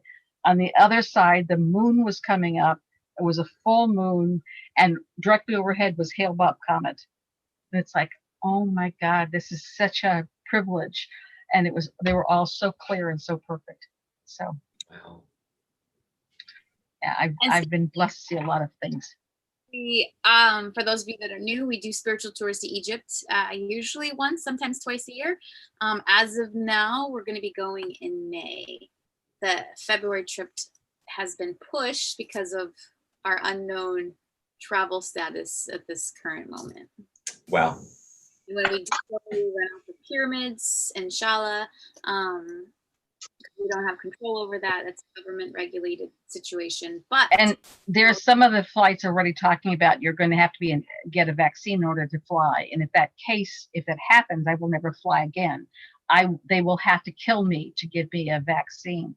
And so I don't want to be stranded someplace and have to paddle my way back across the ocean to get home. At the moment, all of our feelings towards the vaccine are that the vaccine is no good for DNA or just. I respect the is that body correct? that I was given by God. Yeah, yeah. And so I have a wonderful immune system. I'm very, very healthy. I consider myself blessed in so many ways. I will not pollute it with chemicals, with anything else. And if you look at the contents, and the contents now, because Britain has started it, the contents are now being posted of what's in it. And this vaccine is designed as an RNA to interact with your DNA. And I will not have it done. People can choose for themselves what they're going to have done, but I will not have it done. And it means I may never fly again. It may mean that there's a lot of things that I may not get a driver's license. There's a lot of things they're saying could be a stipulation for doing it. So I'm just putting out there that the universe, divine will be done, and protect me from that. And I was told at least 15 years ago never to get another inoculation for any reason, because they were already then stuffing them full of things that didn't serve us. So always bubble. Private jet. I would also like to add too is that we should also be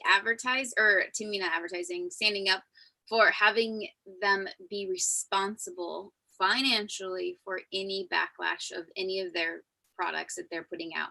They are no longer, since the 80s, financially responsible for their own things. It's now in the tax dollars of us. So we actually, as US citizens, are paying. We had a law passed many, many years ago that completely eliminated all vaccines from any kind of responsibility or liability. And that was a law passed ages ago. 86. Thank you. I told you years ago. See how right I am?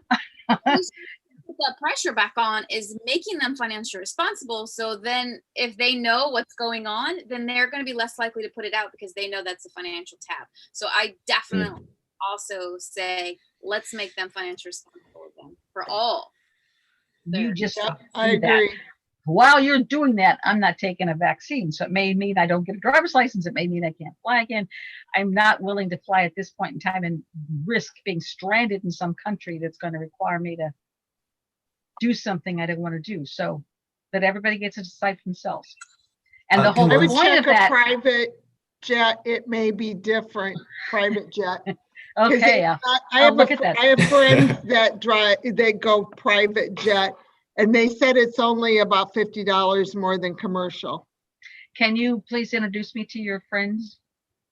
Sure. Because at this point in time, I don't even know how a private jet works. It's how removed I am from that private jet world. So, but thank you for sharing that. I'll find out the information. Okay. And tell them how nice I am. Maybe I can tag along. Flying on a private jet is quite lovely. The weirdest thing though is they do ask your weight and how much your luggage and stuff weighs. And I was like, why do you need to know my weight? But they do it for fuel purposes. But it is definitely good to have fuel. No security. You just go right up. It's quite lovely. I have a few friends that have. Can someone still access the energy and spiritual connection to a site, like a sacred site, without actually being at the sacred site? Like, is it necessary to travel to the sacred sites? No, you can connect it. It's your thoughts that created everything. And so I do an online workshop on the King's Chamber, going into it. And if you are open to it, you can feel the energy of the King's Chamber and just getting it through pictures. You can, it's just like our experience, opening your consciousness to that to receive it.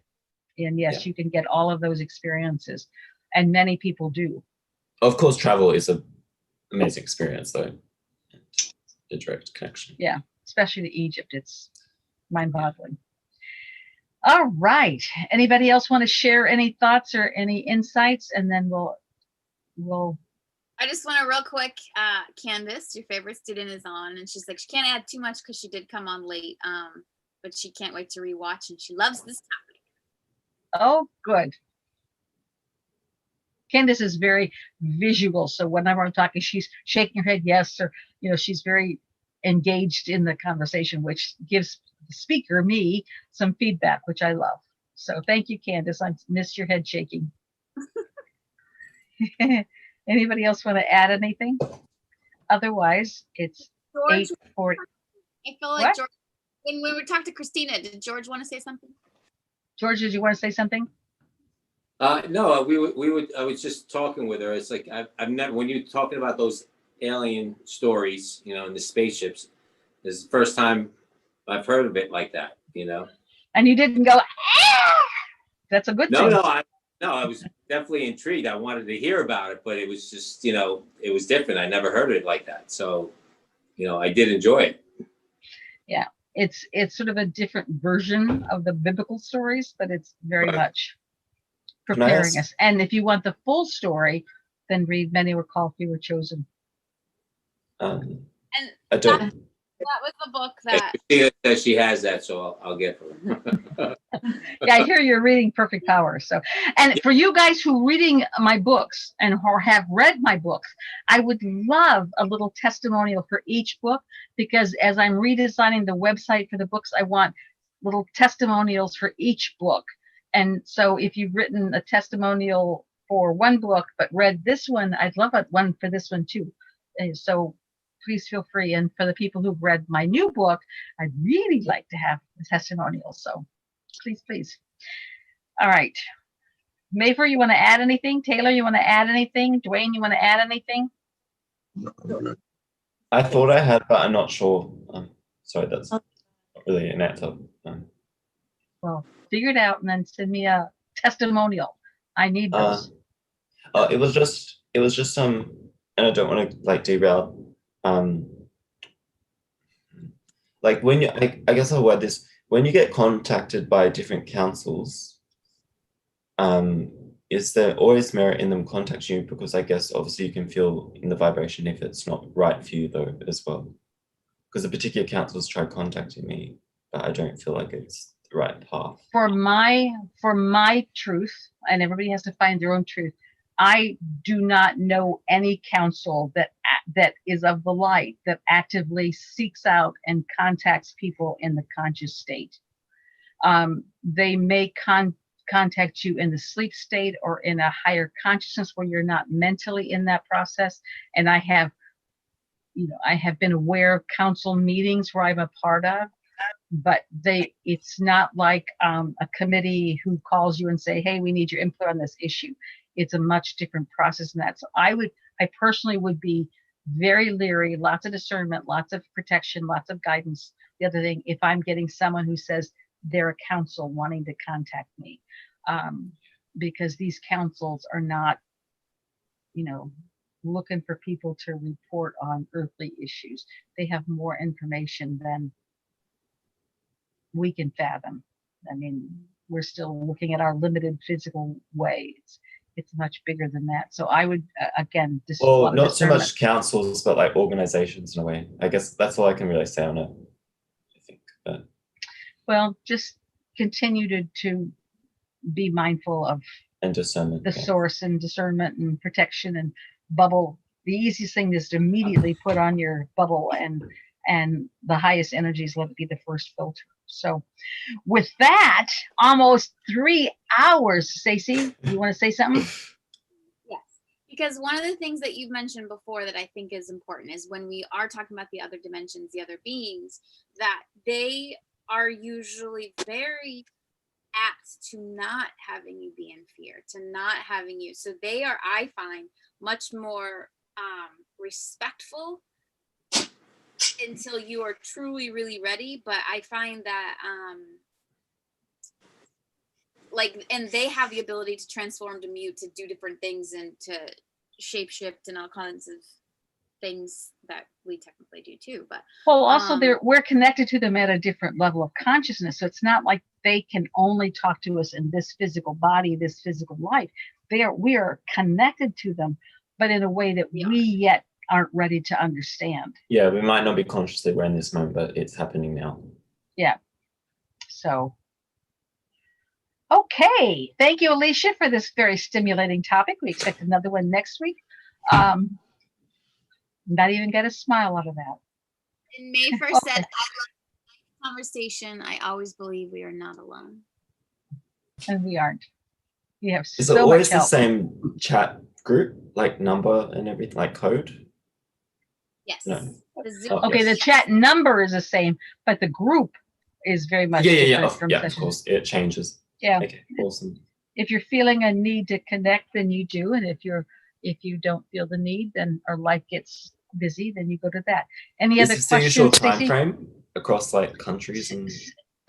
Well, 6 p.m. Central, that's what I am, and so you got to figure your own Okay. time frame. Yeah. Okay. I figure if you're supposed to be here, you'll figure it out. Are you in Australia now?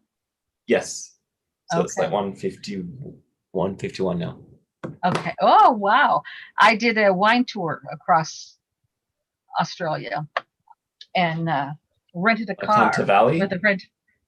I don't know, all over Australia. Yeah.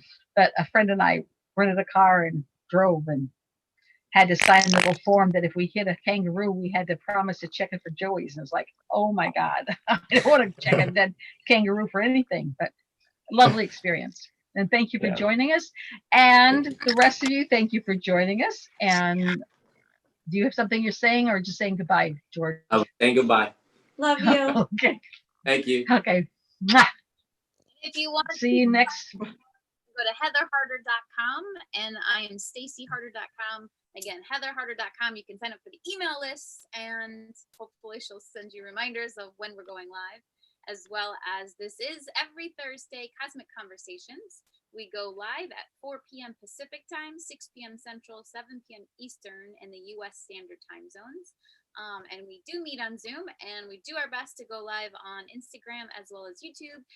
And technology has its things, so I can't always guarantee you that, but I can guarantee you will be on Zoom. So much love and light for all of you. And I hope that more than anything, you remember your love, you remember your magic, you remember all of the beauty and the incredible amazingness that you are. All right, Stacey, I'm going to say my closing and then immediately I want to hang up. Okay. It's like a dramatic moment that we go, nothing after the close. Okay. We just, after I say this, we just go off. Okay. Love you, Stacy. Love you, Jennifer. Okay. Love you guys. Ready you. for the dramatic ending?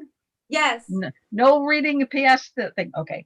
Somebody does want to do a session with Heather. It's $7 per hour and you can do past life, you can do all kinds of stuff. So $97 if you do want to do an hour.